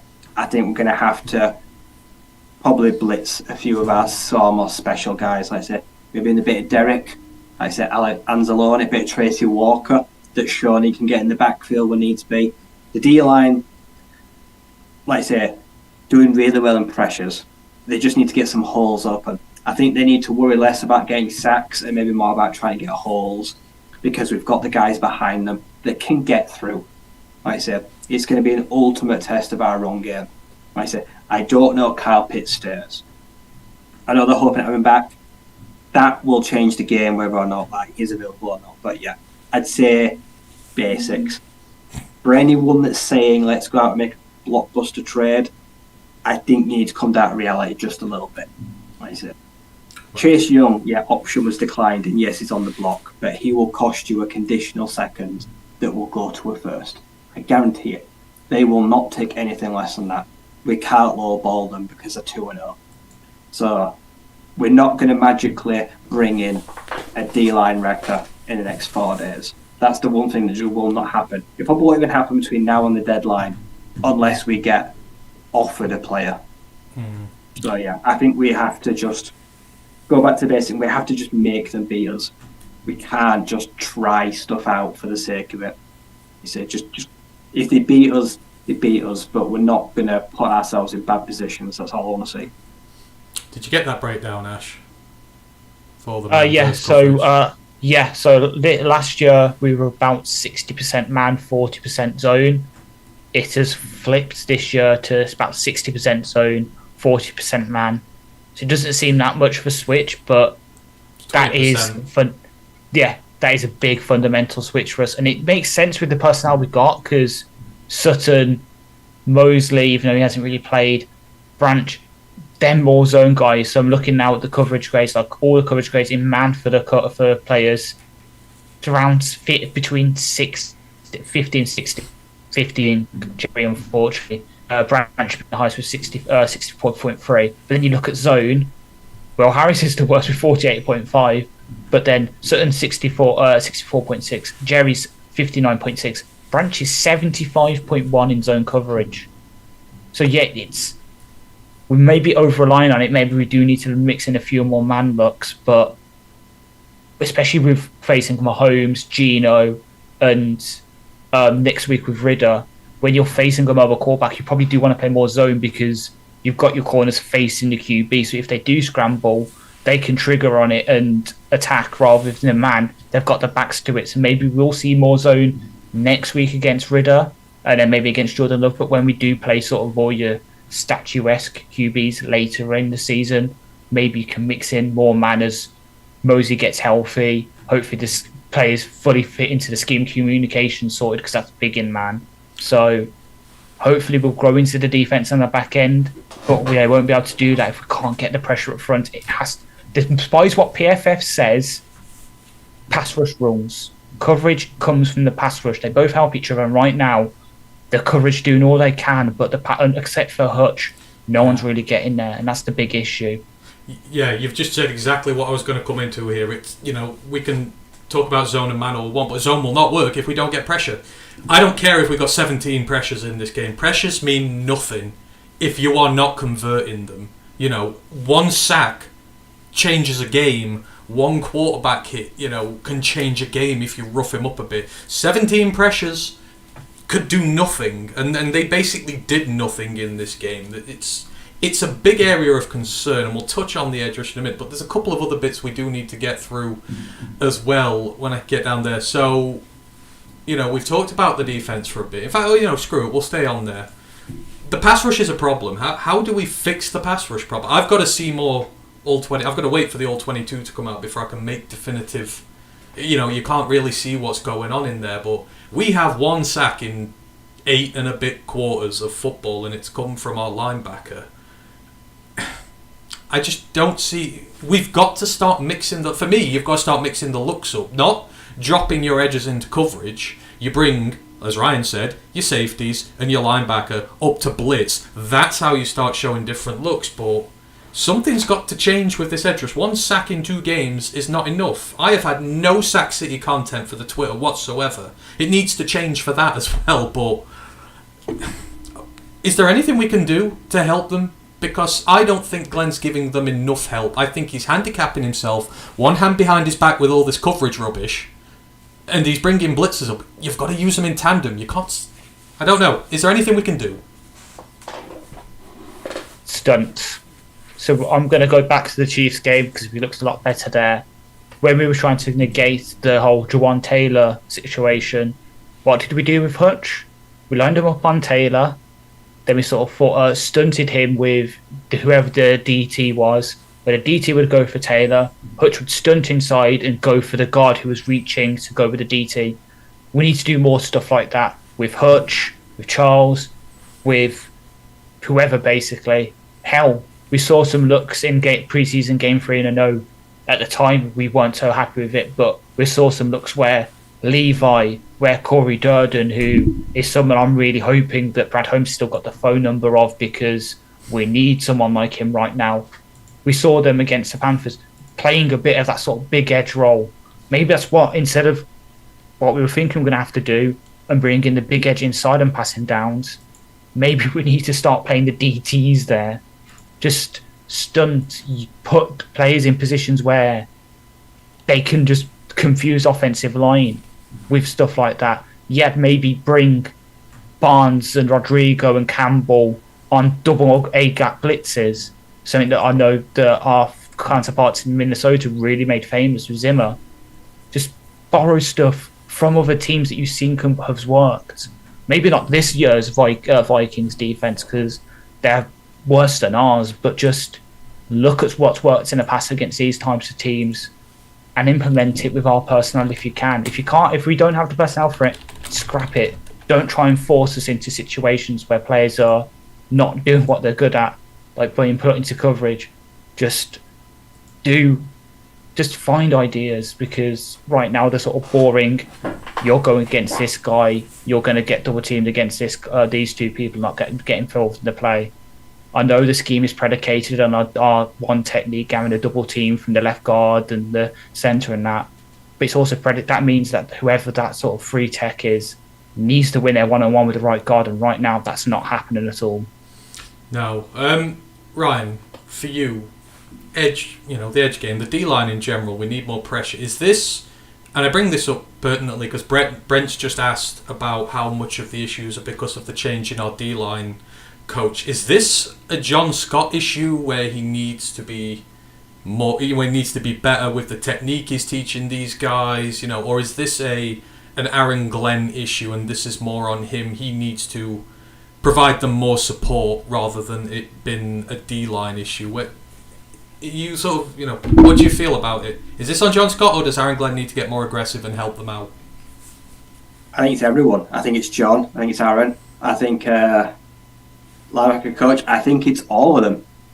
I just don't think there's enough communication between them. They're not coming together and making packages. Like say, I saw Alexander Owen last night, only come and show the blitz and then drop off, once or twice.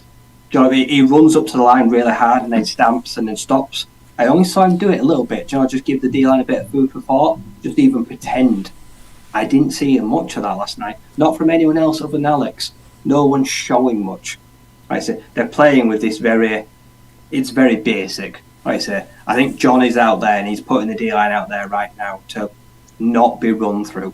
I think that's in the forefront of his mind, is they will not run through the middle of my D-line. Like I said, Penn State, they will not come through the middle. If they want to win, they go outside. Pass rush for D-line. Like I said, despite sending lots of pass rushers to the draft, I feel like it's a bit of an afterthought right now. I feel like he's playing very safe. And it looks very safe, like I say, because we're not causing any damage. There's no havoc rate. I think, they've got to come together to take the handbrake off a little bit. Like I say, stunting. Like I say, for one. Like I say, just crossing over. Like I say, some spin moves. We've seen Hutch get held multiple times, spinning in, spinning out, using that arsenal. No one else is doing it on any other side. Like I said, Romeo Charles, you don't see that kind of those arsenal. You don't see many tricks up their sleeve, like that. So they've got to let a little bit better. They need a few more moves. Like I say, the other guys, like I say, they've got to show a little bit something extra. There's no good just running into their face and then trying to get underneath their pads, because right now they're winning.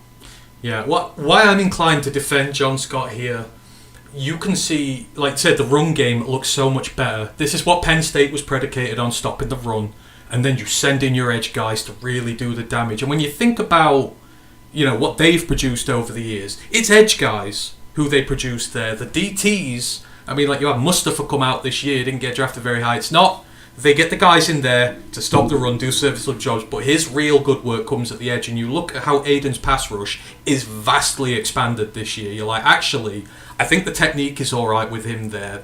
Seattle were giving him a lot of attention, holding, chip blocking, all this sort of stuff. For me, Aaron's got to give them more help. He has got to say to his secondary, be big boys, put on your big boy pants, one-on-one, you go up and make plays on these guys, and I'm going to send some of my better blitzers out to help the line, to show different looks, to give them a chance. Because even in the worst situation, a mediocre O-line, if they know what's coming, can stand up against great pass rushes. If they know what's coming and they are not getting confused and you are not making them panic, which we didn't. So I am not inclined to blame any of this on John Scott. Aaron, you've got to be more aggressive. And segueing into that, we need to talk about aggression, because the other side of the ball is now getting questions about its own form of aggression. There were a lot of questionable decisions in this one.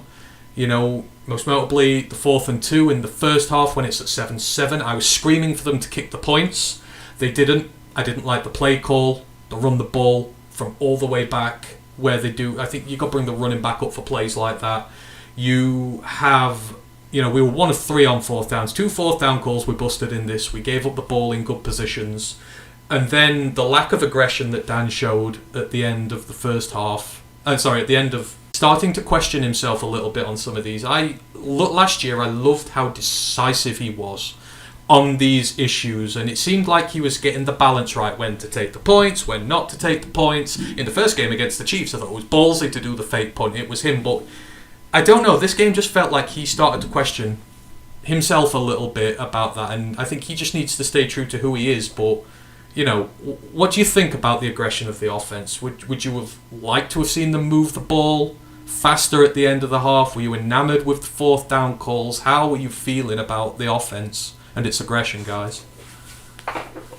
It's funny because the drive at the end of the game, the issue wasn't aggression, it was clock management. He didn't use any timeouts, and he left himself having to take a field goal. He didn't want a field goal, but he forgot to stop the clock. He royally fucked that drive up, like I say, because after the first down, he just waited forever, and 13 seconds was just lost. And next thing you know, you've got 5 seconds left.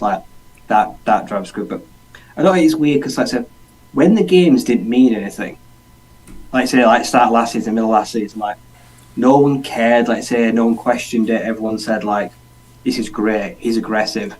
And then it's yesterday, he realised shit, this game's important. Second guessed himself. Do I try steal a possession? He definitely doubted himself. And some of them I didn't like the play calls. It was one of the ways the throw at Gibbs, and I just hated the call. I just did not like the play design. The only one I really didn't like, but it felt like a really crucial time, is when we went for it on 4th and 3 at just before midway, and we gave the Seahawks a really short field to work with. And I just thought, you've got the highest paid grossing punter in the league per net average, and you don't put him in a position to pin them deep. Yeah, at worst, touchback, but still, that flips the field. And he went for it, and ultimately, I didn't like it. The outcome for me was subpar. He'll never go for it. And the Lions are never going to have Justin Tucker where he's just going to say, do you want to go for a 60-yard field goal?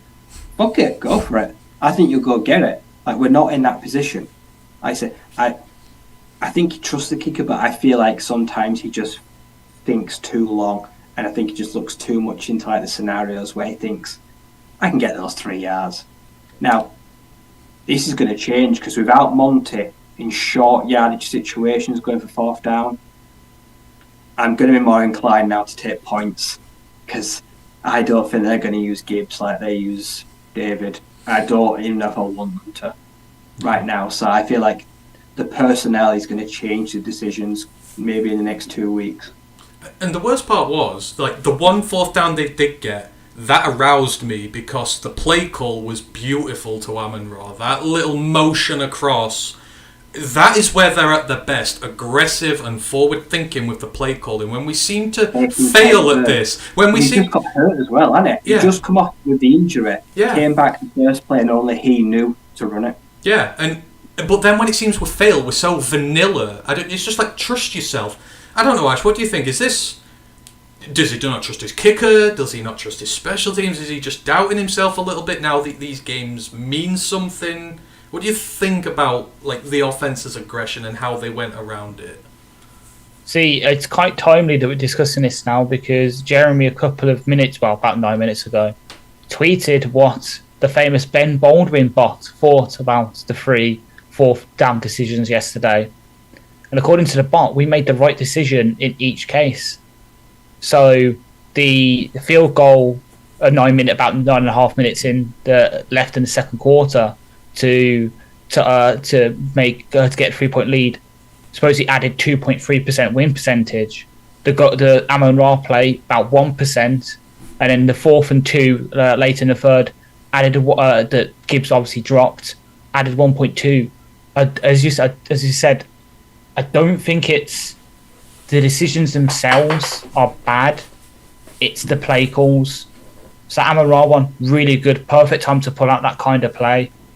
But that second one, throwing it to Gibbs probably wasn't the best idea. That's actually a situation where I know we've kind of maligned Marvin Jones the past couple of weeks because he hasn't been the best receiver. But that's kind of what we have him on the roster for those situations where you just want him to find a hole in his own, sit down, and Goff just fire a ball into him, and he just fall to the ground like Chark did against Green Bay last year to get us the win. Instead of trying to be a bit too cute and vanilla with it and passing it to Gibbs and he drops it, just get your big bodies onto the field, get them sitting zones and just have Goff fire balls to them, because either they're going to come down with it or they're going to make sure that the other team doesn't. So I'm not so much the issue with the aggression of going for it. It is just the play calls, and as Rice says, on that last drive, maybe the clock management as well, because we had the chance to really score a touchdown. And yeah, because he almost forgot he had the touchdowns, we then have to rely on Wiley Patterson, and we're all sitting there chewing off fingernails to the quick, because we're like, what happens if this is the Vikings last year in week 3, where we fuck it up on a field goal? It shouldn't have come to that. So it's more the clock management and then the actual play calls when it came to those decisions rather than the decisions themselves. Like, if the analytics back it up, then maybe it's the best thing. And I know he doesn't really have the analytics head, but he is consistently, since he's been here, sort of one of the top guys. He was up there with Brandon Staley in like their first years. They were like 95% correct according to Ben Baldwin. Obviously, Staley's had his fall from grace, but Dan's always been around there. So I like the aggressiveness, but yeah, play call, clock management, and yeah, the personnel's going to change it now. We might have to start relying on Patterson, and I don't know if I could fully trust him. That's the thing. But who can you trust more? Patterson to get like a 40-yard field goal, or Craig Reynolds to convert a 4th and 3? It's honestly a coin flip.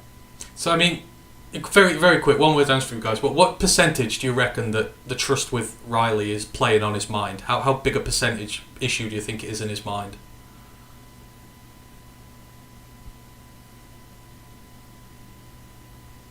Is this really bothering him, or is it just he's not really thinking about it?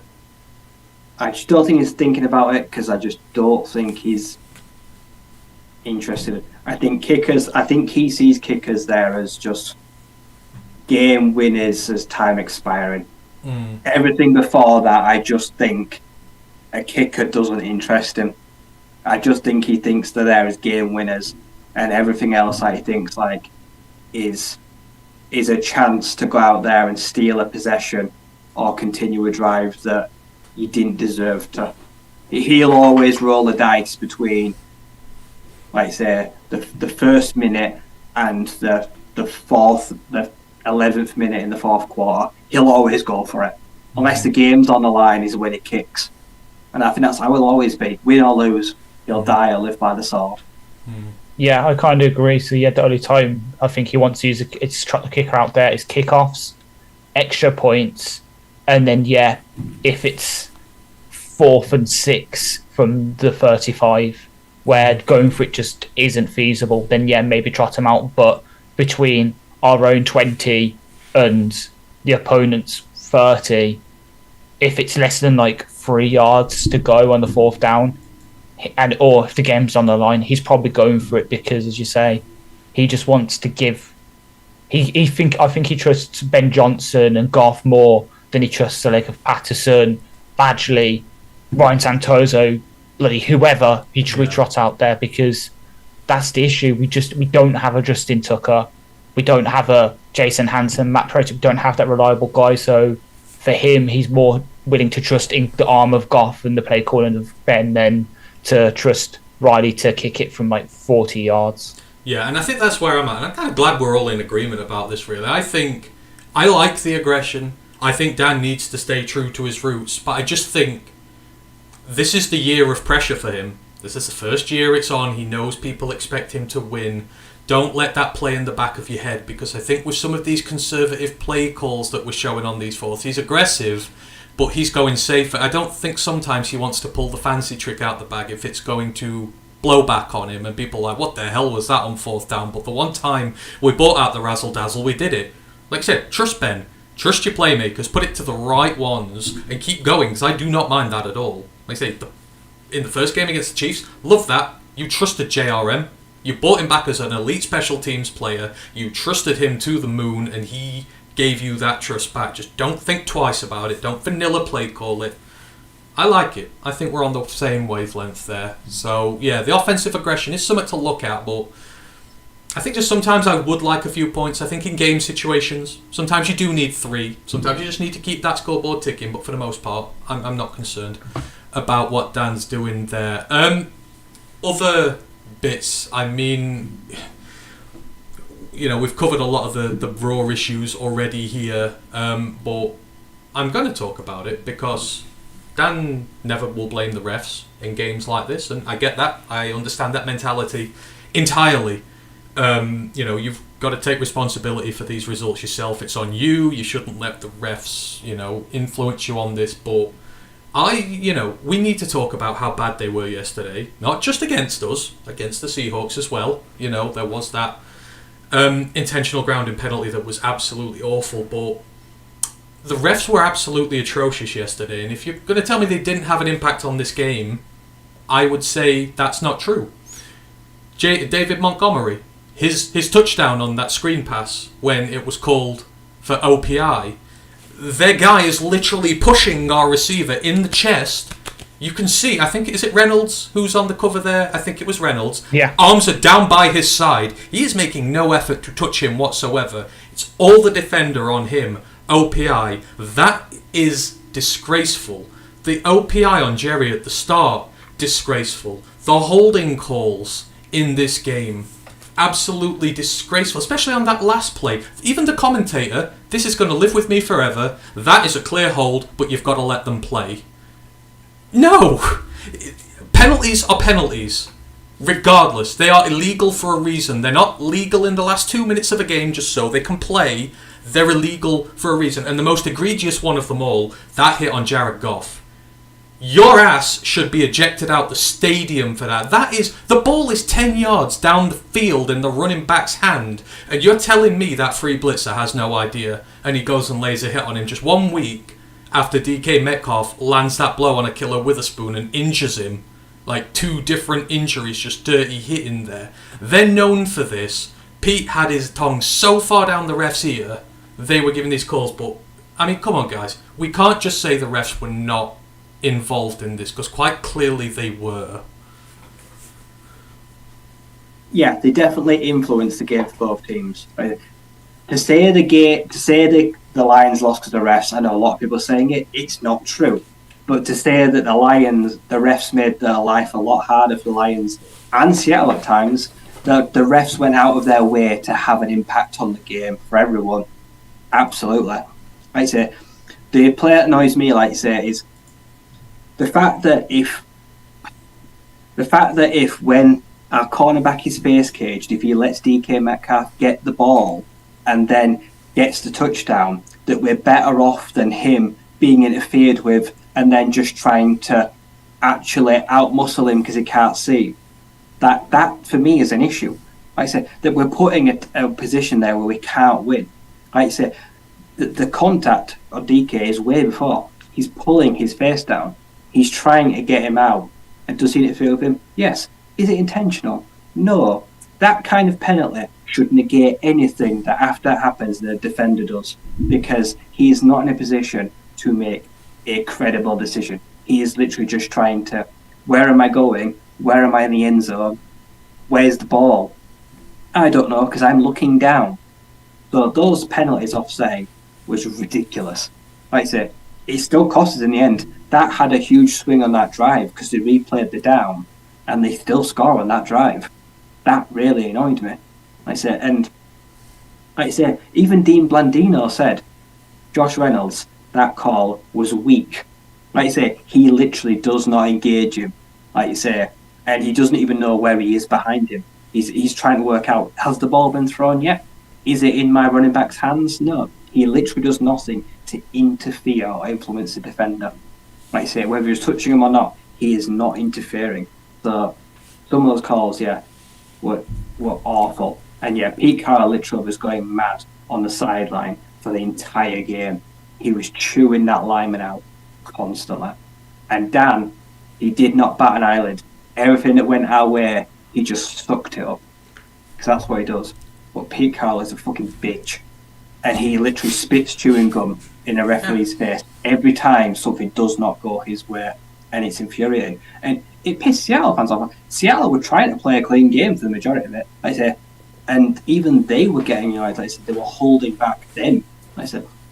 And then, like I say, they hit on Goff. Like I say, Goff does a great fake sell, like I say. But, like I say, the ball is so far gone. Like I say, the defender, whether he says or not, he didn't know Goff didn't have the ball or not. Like I say, it's either a dirty play, it would have been definitely roughing the passer.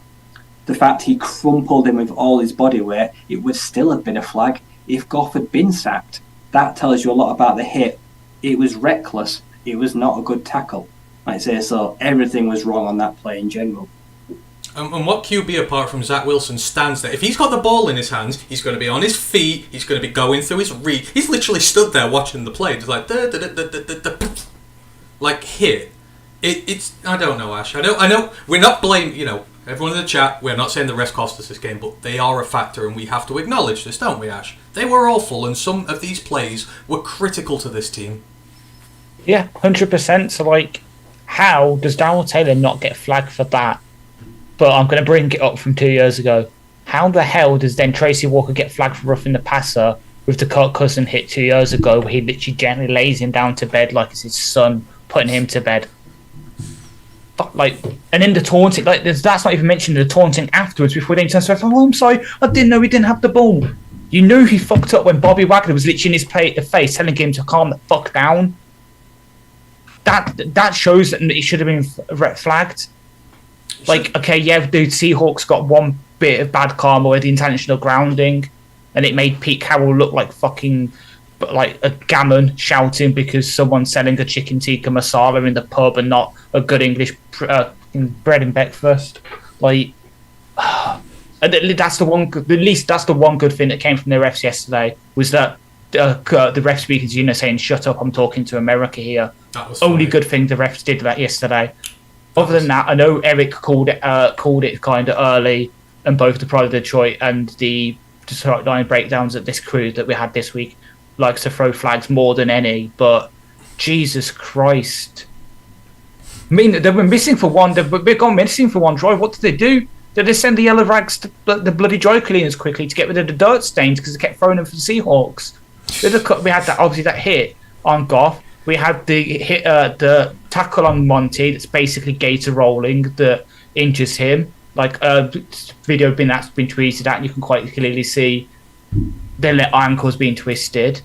Nothing called on that, but as you say, Reynolds is literally running a crossing route, gets OPI. Jerry's getting dragged down by the face guard. It's almost as if his sheared hand is trying to poke his eyes out. That gets called for DPI. It's just maddening. But of course, it's just going to be used as training film for the refs again this week. So then when when it happens next week for Seattle, they'll get it called like John Taylor was this week against Jacksonville to get benched. Why are we the example like that? Why can't they do this in the off season? Set the precedent and then judge it fairly rather than always having to be us afterwards. I feel almost as aggrieved as, and I'm going to bring it up from 2 years ago, the bloody Rodri goal against Villa a couple of years ago, where changed the offside rule for all of football. Why are we always the example? Why always us? Brian, and the Hutch hold, like you say, we were robbed of an ending of a game.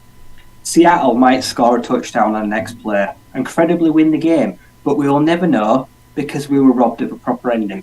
And like I say, because Hutch completely gets hooked, taken out the game, and yeah, great throw, good catch, great dive for the pylon, but it shouldn't have ended like that. That should not have been the play that ended the game. If they'd have scored after and won the game credibly, I'd been like, fair play. But now I'm just feeling like, well, what could have been? And that's the sour taste that's left in my mouth, is what could have been. It's our fault it went to overtime.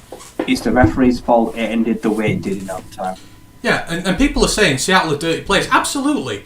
That late DK Metcalf should not have been playing in this game. The hit he laid on Akilo Witherspoon last week, defenseless player, not even looking, injures him. He should not be playing in this game. and then that guy goes and does that. I'm not been bitter here. Yeah. I'm not been bitter here. Well, I am been a little bit bitter here, but when that happens in consecutive weeks, targeting, like, I know targeting is to the head, but in special circumstances, when you are just deliberately going for a player, that should declassify as targeting. There should be extreme circumstances where it's not just to the head, it is a deliberate attempt to go and hurt somebody, which that was. So, you know, I was furious with it, but at the same time, I'm not absolving the team. It is just, we've got to talk about all these different aspects of the game, and they was a part of it. Grandizer, you've got a wonderful thing here today. You got to see the first ever Ash rant. That's the first time I've ever seen Ash get angry. People love it. Barry and Baxter love that one. I saw a few other guys who loved Ash's rant there who agree with you. So you killed Barry and Baxter with the call the ambulance thing. So with the laying Kirk Cousins to bed thing. That was great. But yeah, annoyed the hell out of me.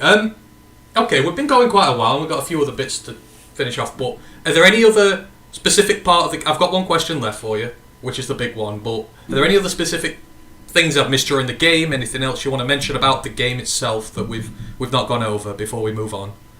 It's a little bit Hugh. Oh, go on, you go first before I lighten the mood, Ryan.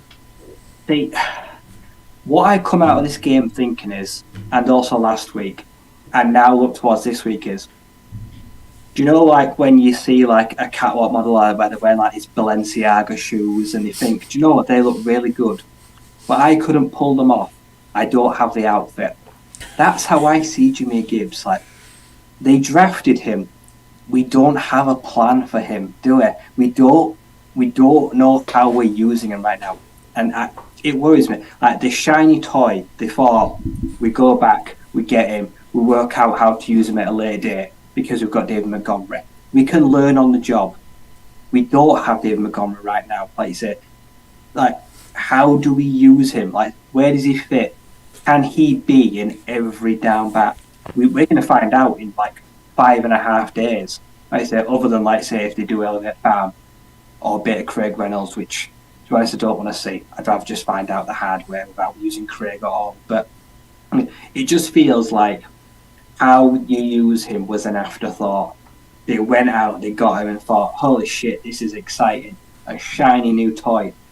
Like I said, but when they put the batteries in, they're like, oh crap, I can't read the instructions because they're in Korean. I don't know what to do with it. So yeah, this feels like the whole season is going to be like we're learning on the fly. Like I said, and it's going to be very frustrating. Like, do you remember DeAndre Swift's rookie year? He drops the game winner against Chicago, and like you say, and everyone's like, oh, well, how do we use him this year? This is going to be like it is. And like, I feel sorry for the kid because I feel like he's going to get shit week in, week out from fans. Like I say, he's going to take some heat, like I say, but I just feel like it's going to be a coaching thing. And the patience levels right now, in such a crunch situation, they've got to stay strong. I mean, let's face it, it's the fantasy community that's butthurt that's a lot of this. Like, oh, I want to use Gibbs, I drafted him in the first round. Well, touches a week. Exactly. He's not a volume player. He won in college. He's not a volume guy. No, he will be great, but not yet. We'll come back to that in a minute, because I want to go... We'll go in that direction in a second. But Ash, is there anything else from, like, during the game itself that you want to mention? I've probably forgotten someone, whatever, go for it. I'm just glad that the voodoo of kickers and Ford Field continues. I'm so glad that Mason Crosby's spirit still inhabits it. Jason, I know, again, Eric called it out. It's an odd year, so Jason Myers not going to do good. But next week, let's give the boo to Youngho Koo and just make him miss his field goals. He's perfect on field goals. He's already mixed an extra point this year. Maybe we can get it. The voodoo can come back, and this time, those missed points can actually mean something rather than the hardest thing away side and the loss. So yeah, basically, if you've got a fantasy football kicker and he's coming to Ford Field, drop him because he's going to be terrible. Yes. Yeah, that is our fantasy football advice to all you there. So right, we've been through a lot of game. I hope we've covered it all. I think we have. I tried to be thorough with this as I could. There's one question I want to ask to finish the game review segment off. I'll go Ash first, then Ryan. Why did the Detroit Lions lose this game? Mistakes all around. Offense, defense, refs, mistakes. Ryan?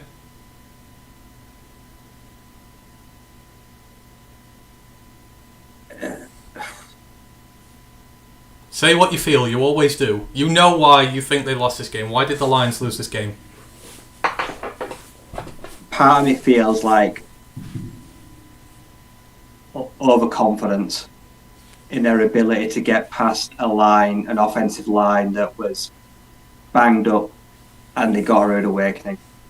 And lack of consistency.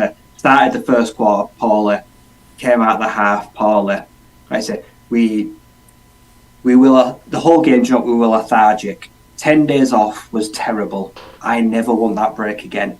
I would rather come off this game after 4 days. I feel like the break actually put us in a worse position, and we looked like we'd been out of action for 10 days, just across the board. Lethargic is what I'd say. Yeah. For me, I agree with Dan. I think they wore their clown face and they got smacked with a huge humble cream humble pie. I should word my ways there, but you look at the start of the game, that first drive, CJ's too amped up, they're making basic errors, the turnovers are preventable, and I think that it got to them, and I think they grew too big for their boots, which I've not seen this team do before.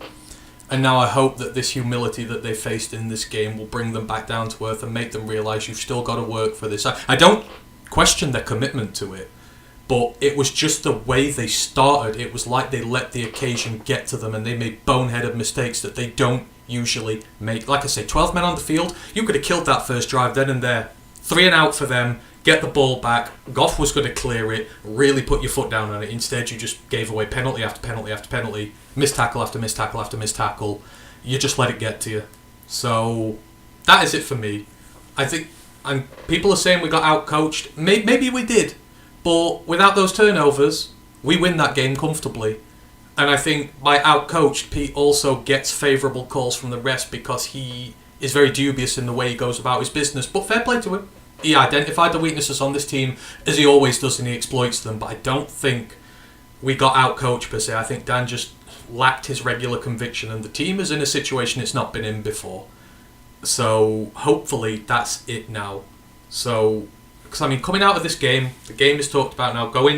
Looking forward, I asked on Twitter earlier, and people put it in the comments, like, how do you feel now, 24 hours after this game, you know? Because some people are like, we've got to start firing people. Some are like, hey man, it happens, you know, peace and all, you know, we lose games, this goes on. And some like me are a little bit in the middle. You know, I am critical and there are things I'm worried about, and at the same time there's a lot there. And I just wanted to read some of these out because I think it's nice just to see what some of the people feel, and then I'll ask you, Ryan and Ash. So I've had a few. So after sleeping on it, I'd have taken one-on-one with these two fixtures to start the season. In truth, I thought it'd be reversed results. Injuries concern me, but overall, hopefully we get out of first gear next weekend. A build, that was from Jack Goodwin. Merlin said the Lions are a very good team. I did not expect to go undefeated this season. The Seahawks have some outstanding offensive weapons. They are no joke. We took them to overtime. No time to react. Jay Cooper said Goff is playing lights out. The exception of the one interception, which Campbell blamed on Gibbs. Seattle's got decent corners. Wagner in the middle. The Lions don't have elite wide receivers, but, you know, he believes. It was just a scheme thing there for him. Nigel says the negatives, the DL got virtually no penetration, giving Geno as long as they needed. Thought they were too conservative on too many plays. Positive, despite not playing well, we came from 10 down. We could have won versus a playoff team. All valid things. Andrew Walker said we let them off the hook on too many big third downs and never really got close to Smith. The O-line injuries becoming a worry. We're super impressed by Montgomery after his initial contact. Amen. Not sure if we're using Gibbs enough. Another quiet game for Marvin Jones, which it was. Brandon said the Lions overcame a 3-turnover game by tying it at the end of regulation. Defense couldn't stop the drive in overtime and was the real difference. He says although the noise was great against Seattle's offense, it affected Detroit defense, and we didn't talk about this. Maybe it was affecting the defense's communication because it was so loud. Brandon brings that good point up there. We've got I feel fine. The loss sucked because we truly shot ourselves in the foot and it cost us the game. We personally caused a 17-point difference and we'd not kicked a field goal. Fumbled on the 20, pick 6. need to bounce back next week. Zylo, good friend on there, says scoring points isn't a problem, but not sure Glenn knows how to adjust the defence during games. Barde goes, every team in the division lost. We didn't get further from a playoff spot on first round bye. It's tough to win in this league, especially with turnovers. Let's get ready for Atlanta. Keen Death says, after a day, I'm even more convinced that Aaron Glenn as DC isn't cutting it after 36 games total. He hasn't improved in play calling or game planning. The schemes are not working. Scott said there was no reason not, double negative, to send pressure against Smith and no reason not to try and win the game from the 27-yard line. They would have had a 4-point lead, not 3. Also on the early fourth down try, why not run the ball with Montgomery? 2 yards, reminds me of Jim Caldwell. He does a little bit. C. Henry says we should just be taking points. We need to get Gibbs and Laporta more involved. Richard says we're not worried about being one-on-one. Thought the coach has lost the game between the defensive scheme played for overtime. Need more pressure on the QB. Can't have edge players on tight ends. Also, we need Decker back. And finally, Don Carr said the Lions are not a great team. They are still an average team that will win about 7 or 9 games. The good news is that because the NFC North is not great, there might not be enough to win the division. So, we had quite a few responses on Twitter there, and generally, people are more apathetic.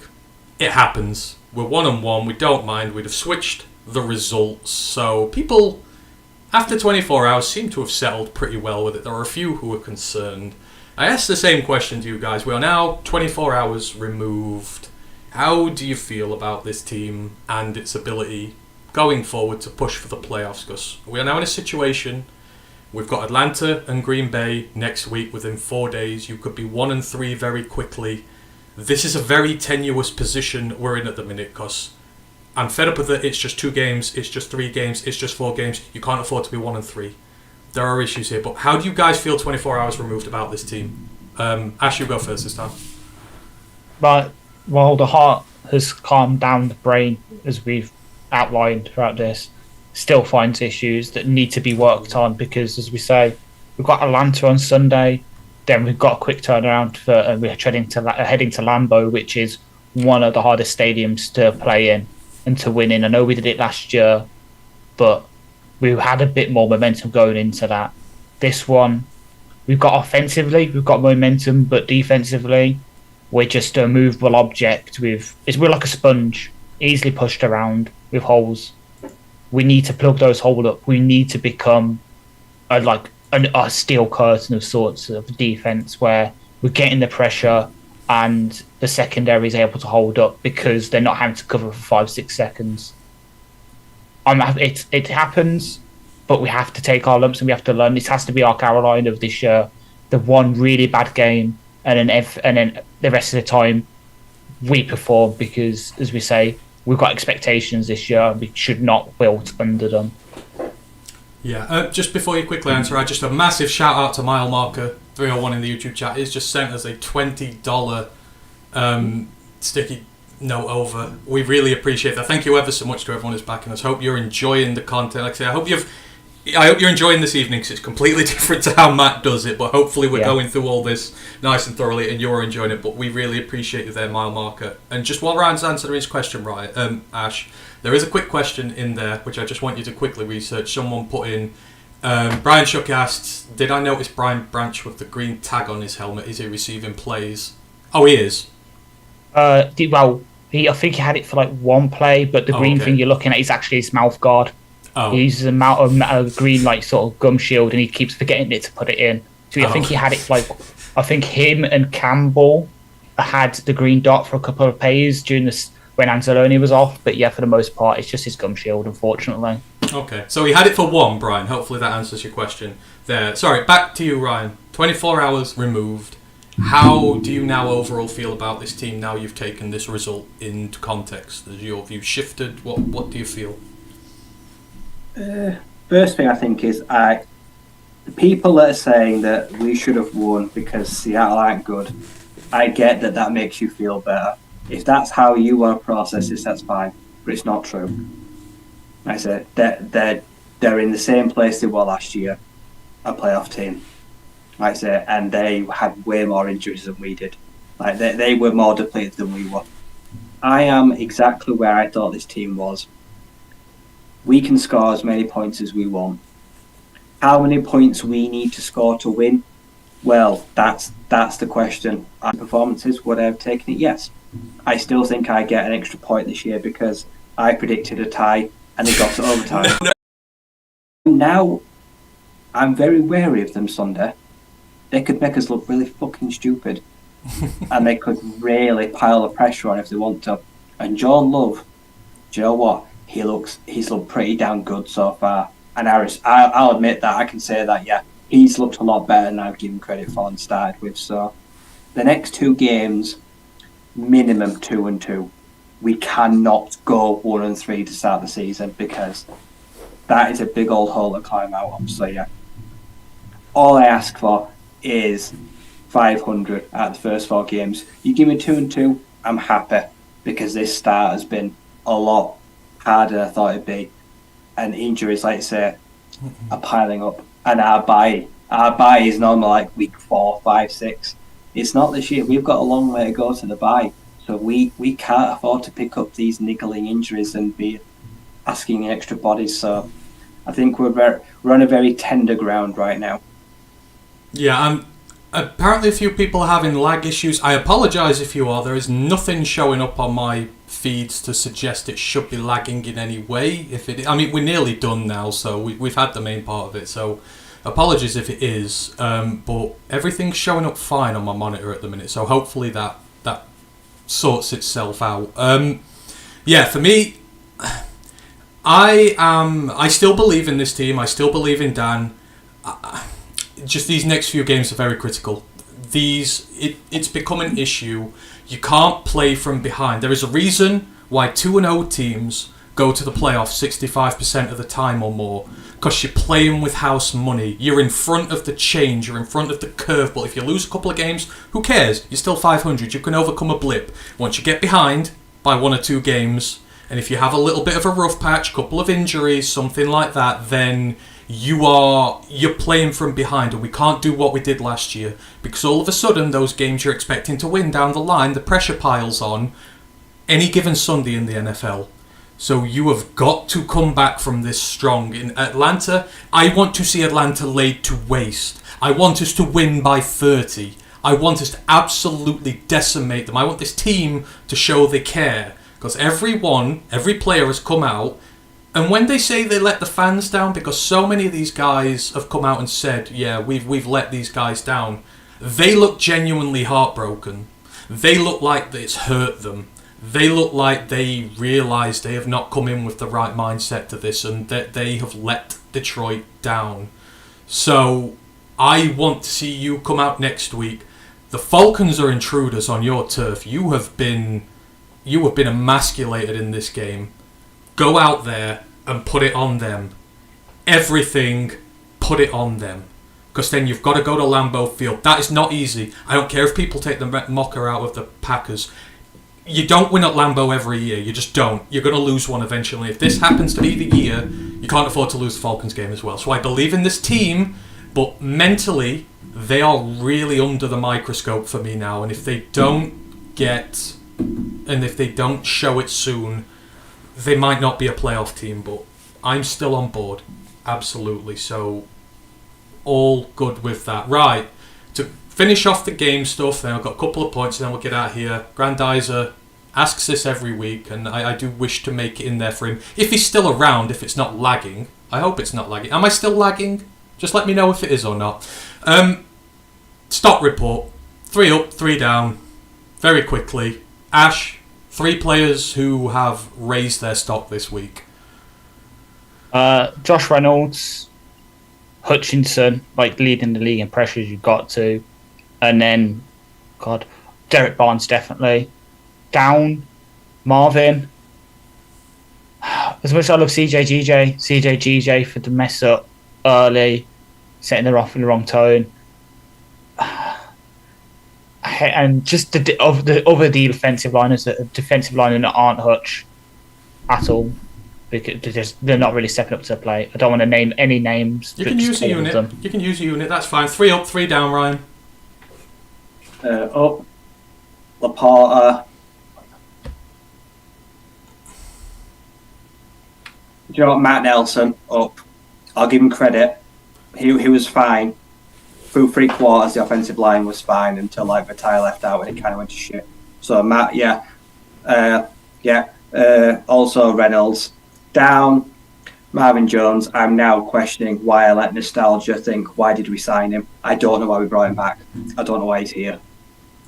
I think that was a nostalgic move. Down on Jerry, like you say, he needed help, but yeah, he was too isolated. Down on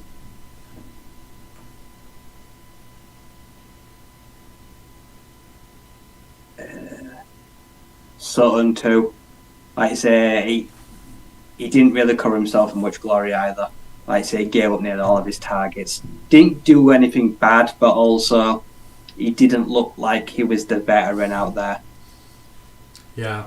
We've got a lot of Laportas in the chat for up, a lot of Reynolds in the chat, a lot of God. I mean, I think I'm agreeing maybe with Ken here. Laporta, absolutely loved. Reynolds, you have proven me wrong. I'll hold my hand up. You've been great. And Jared Goff is an up. I think, especially when Monty went out, people are going, oh my God, they can't run the ball. The amount of times Greg Olsen goes, they're not designed to work in the pass game from 3rd and long. And then Jared slung a dart. It's like, shut up, Greg. I love you and your commentary, but you've got to get out of these niche beliefs about the Lions. We're not just a team that runs the ball. We can work out of 3rd and long because we've got a lot of versatile weapons and a great play caller to get out of it. So get that one out your repertoire. It's not right. Down, D-line's down.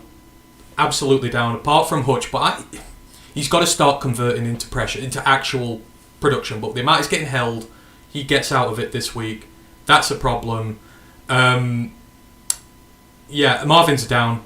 That's just a big problem with us at the minute. You'd expect more out of him there. And another down. I don't really like to do these, but I would probably go Cam as well. I would like to see more from him in this. This is where he could have stepped up and made a few more plays than that. But I've not lost faith in him. Just it was a bad game all round. So hopefully that's done that there for you, Grandizer. Couple topics and then we'll get out of here. We've talked about Goff. Mike Payton yesterday or today put out his article at AZ Sports, wherever he is now. Goff's won him over to the point where the contract, he deserves a new contract. We have to talk about this. It's well documented. He has proved everybody here wrong. I don't think there was anyone apart from the Nostradamuses in the YouTube world who will tell you otherwise, even though they didn't, that he was going to be a success here. I think we were all skeptical. Bridge quarterback, there's just too much wrong with him. He's fixed his biggest issues: turnovers, pressure in the pocket. I actually am emotionally invested in Jared Goff now. I want him to succeed. That is how much he's taken me in at this point. And I'm on Mike's train. I think the time has come where we need to stop looking at the draft and we need to offer Jared Goff a contract to be the Detroit Lions quarterback of the future. I don't care what any other fan says. You're handicapping him, you can't go nowhere. That is rubbish. He has taken on the identity of the city, and I think he's more than capable of getting us to where we need to go. So the question I ask to you guys, Ryan, are you ready to give Jared Goff a new contract as starter for the Detroit Lions for the foreseeable, or are you still out on him? I'll give him it, but for me it's not a conversation we have during the season. He's earned it. It's on the printer. Like I said, the pens are there. We'll see where we are at the bye. After the bye, maybe I'll sit down and let him pen it then. But yeah, I've drafted it up. Few minor details. Like I said, they'll probably quibble about numbers, but the extension is there. He's ready. He's earned it. It's his. It's just a case of when is the time to give him it. I don't want it to be a distraction. I don't want it to be this whole big thing. Like I said, I want it to not take away, but yeah, it's his. Like I said, he's going to get 4 years. Like I said, he's probably going to make a 3, 4, 5 year extension, and they're going to work out the numbers. But yeah, he's going to get. I don't know the numbers. Like I said, the market has changed vastly in the last few weeks, but yeah, he's getting tied down long term. And quickly before Ash answers this, I want to ask this to the chat. Everybody in the building, are you ready to give Jared Goff a new contract? Or does he still have to get us to the playoffs? Like Ryan, he's nearly there. How are you feeling? Let me know. I want to see how many people are ready. Ash, where are you with Goff right now and a new contract? I'm pretty much with Rye. I wouldn't do anything till the bye because we don't want to distract him during a game week. But if we come to round the bye and it's looking really good, he's really carrying his offense without David Montgomery. He's at least keeping the turnovers down, like 1 turnover in 2 games. Ain't too bad considering when he came here, he was doing like pretty much 1 every game. If we can keep the turnovers low, so if he gets to the bye and he's about 15 touchdowns, 3 or 4 turnovers. I've got it ready for 2 years, 105 million, so that's about 47.5 million per year. First year guaranteed, and the second year is kind of like the Geno Smith contract, where the second year it's easy to cut him. That kind of extension gives him a bit more financial security, gives us the security as well, stability. It's a starter. It's not going to be out there like a Patrick Mahomes one and Sean Watson and all this, but it's a nice little raise, gets him to about 6th, 7th in AAV. Good little pay bump because currently he's 16th. He deserves it right now, but yeah, let's just get to the buy and then if it's there, pen it. But for me, well, considering he hasn't been as good this year, I wouldn't maybe do it until I got Jonah locked down though, because I think the offensive line is more key to our identity than Goff is right now.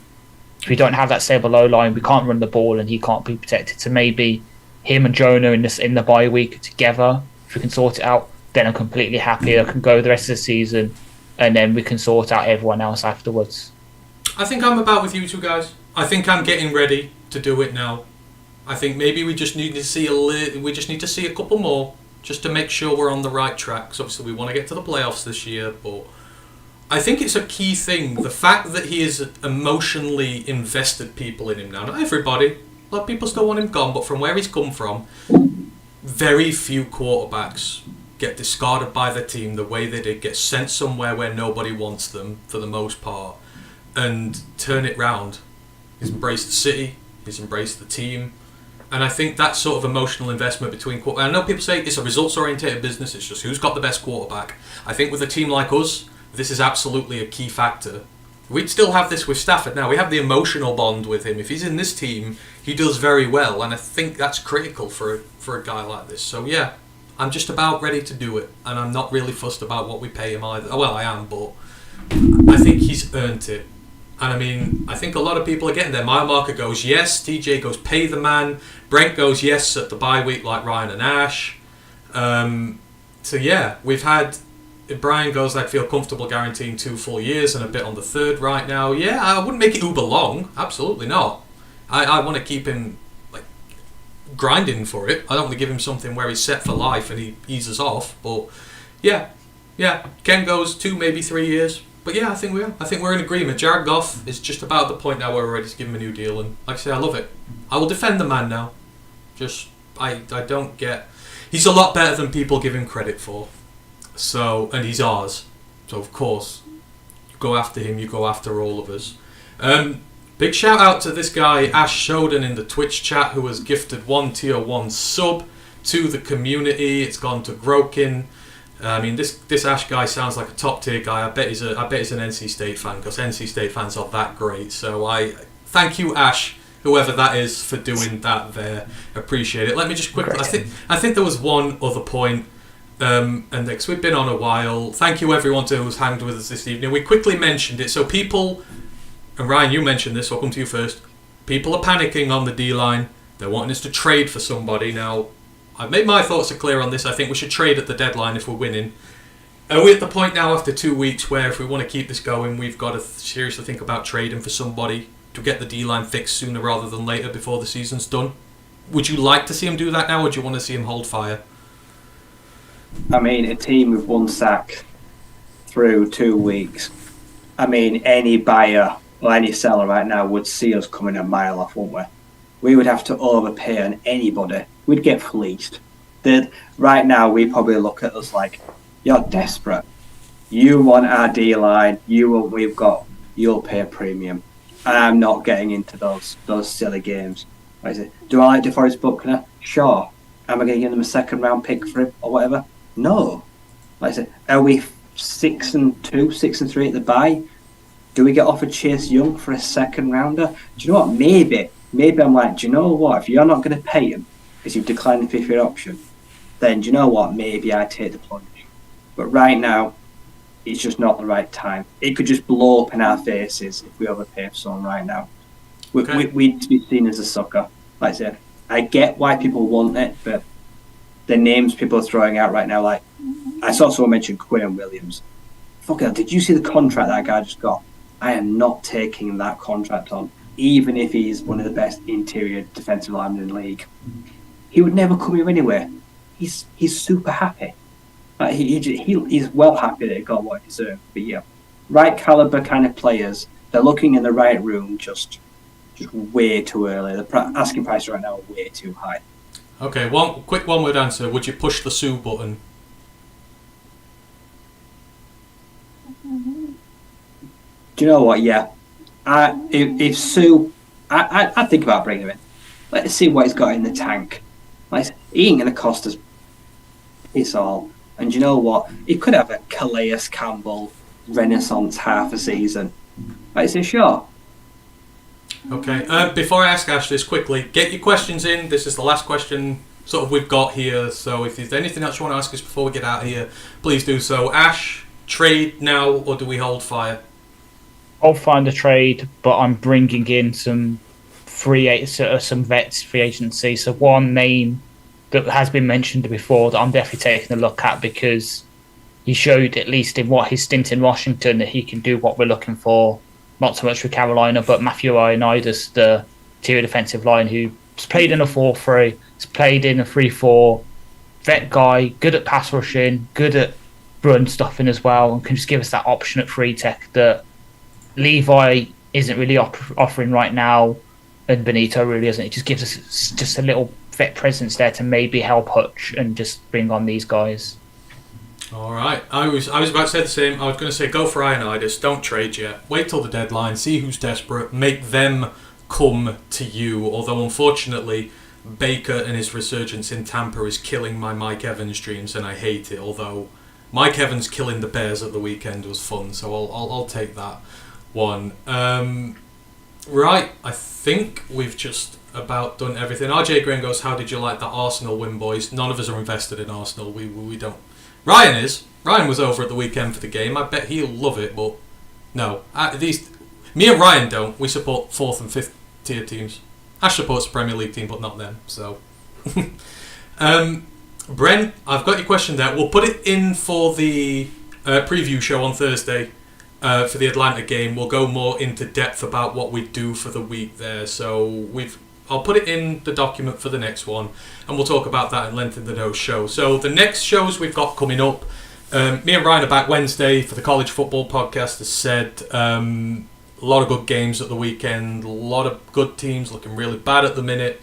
Plenty for us to chat over, plenty of upsets, near misses. So come and check us out. Let's say reviewing week 3 and then taking a look ahead to week 4. And then we will be back on Thursday with our Atlanta Falcons game preview. We're hoping to have our friends on from Atlanta Falcons UK with us. I've not chatted with them yet, so I need to start with that when the game is over, and we'll hopefully have them on. If not, I know Grandize has recommended us some good guys as well, so I will hit them up as well. Socials, you can find us all over the internet. Roar of the Lions UK, as said, we're starting to get big enough now, whereas if you just type it into the search bar, you'll find us. The website, roarofthelionsuk.com. Obviously, don't forget to keep checking that for Ash's game articles during the week. I'm sure he's got an absolutely awful pun sorted out for the Falcons game, which I cannot wait to Mike McDaniel gif when I see it. It's highlight of my week. YouTube, Twitch, everything on there. Good stuff. Roar of the Lions UK. Just hit that like, subscribe button if you like what we do. We really appreciate you all. There's been quite a few of you knocking in around with us this evening. Again, I hope you've enjoyed the show. It's different because Matt is not leading it and he does it a different way, so I hope I've done him justice, but he is the OG at doing all this stuff. So thank you for joining us all, and thank you to Ash, thank you to Rye, thank you to Hank, who is asleep and we can hear him snoring, but we know he's had a good show. We will see you Wednesday or Thursday, depending on which show you want to come and see. Until then, enjoy your week. This is a little setback on the road for the Lions, but as you know, when this team gets bitten, when this team gets knocked down, they rise up, and the Atlanta Falcons are going to lose their kneecaps this weekend. Au revoir.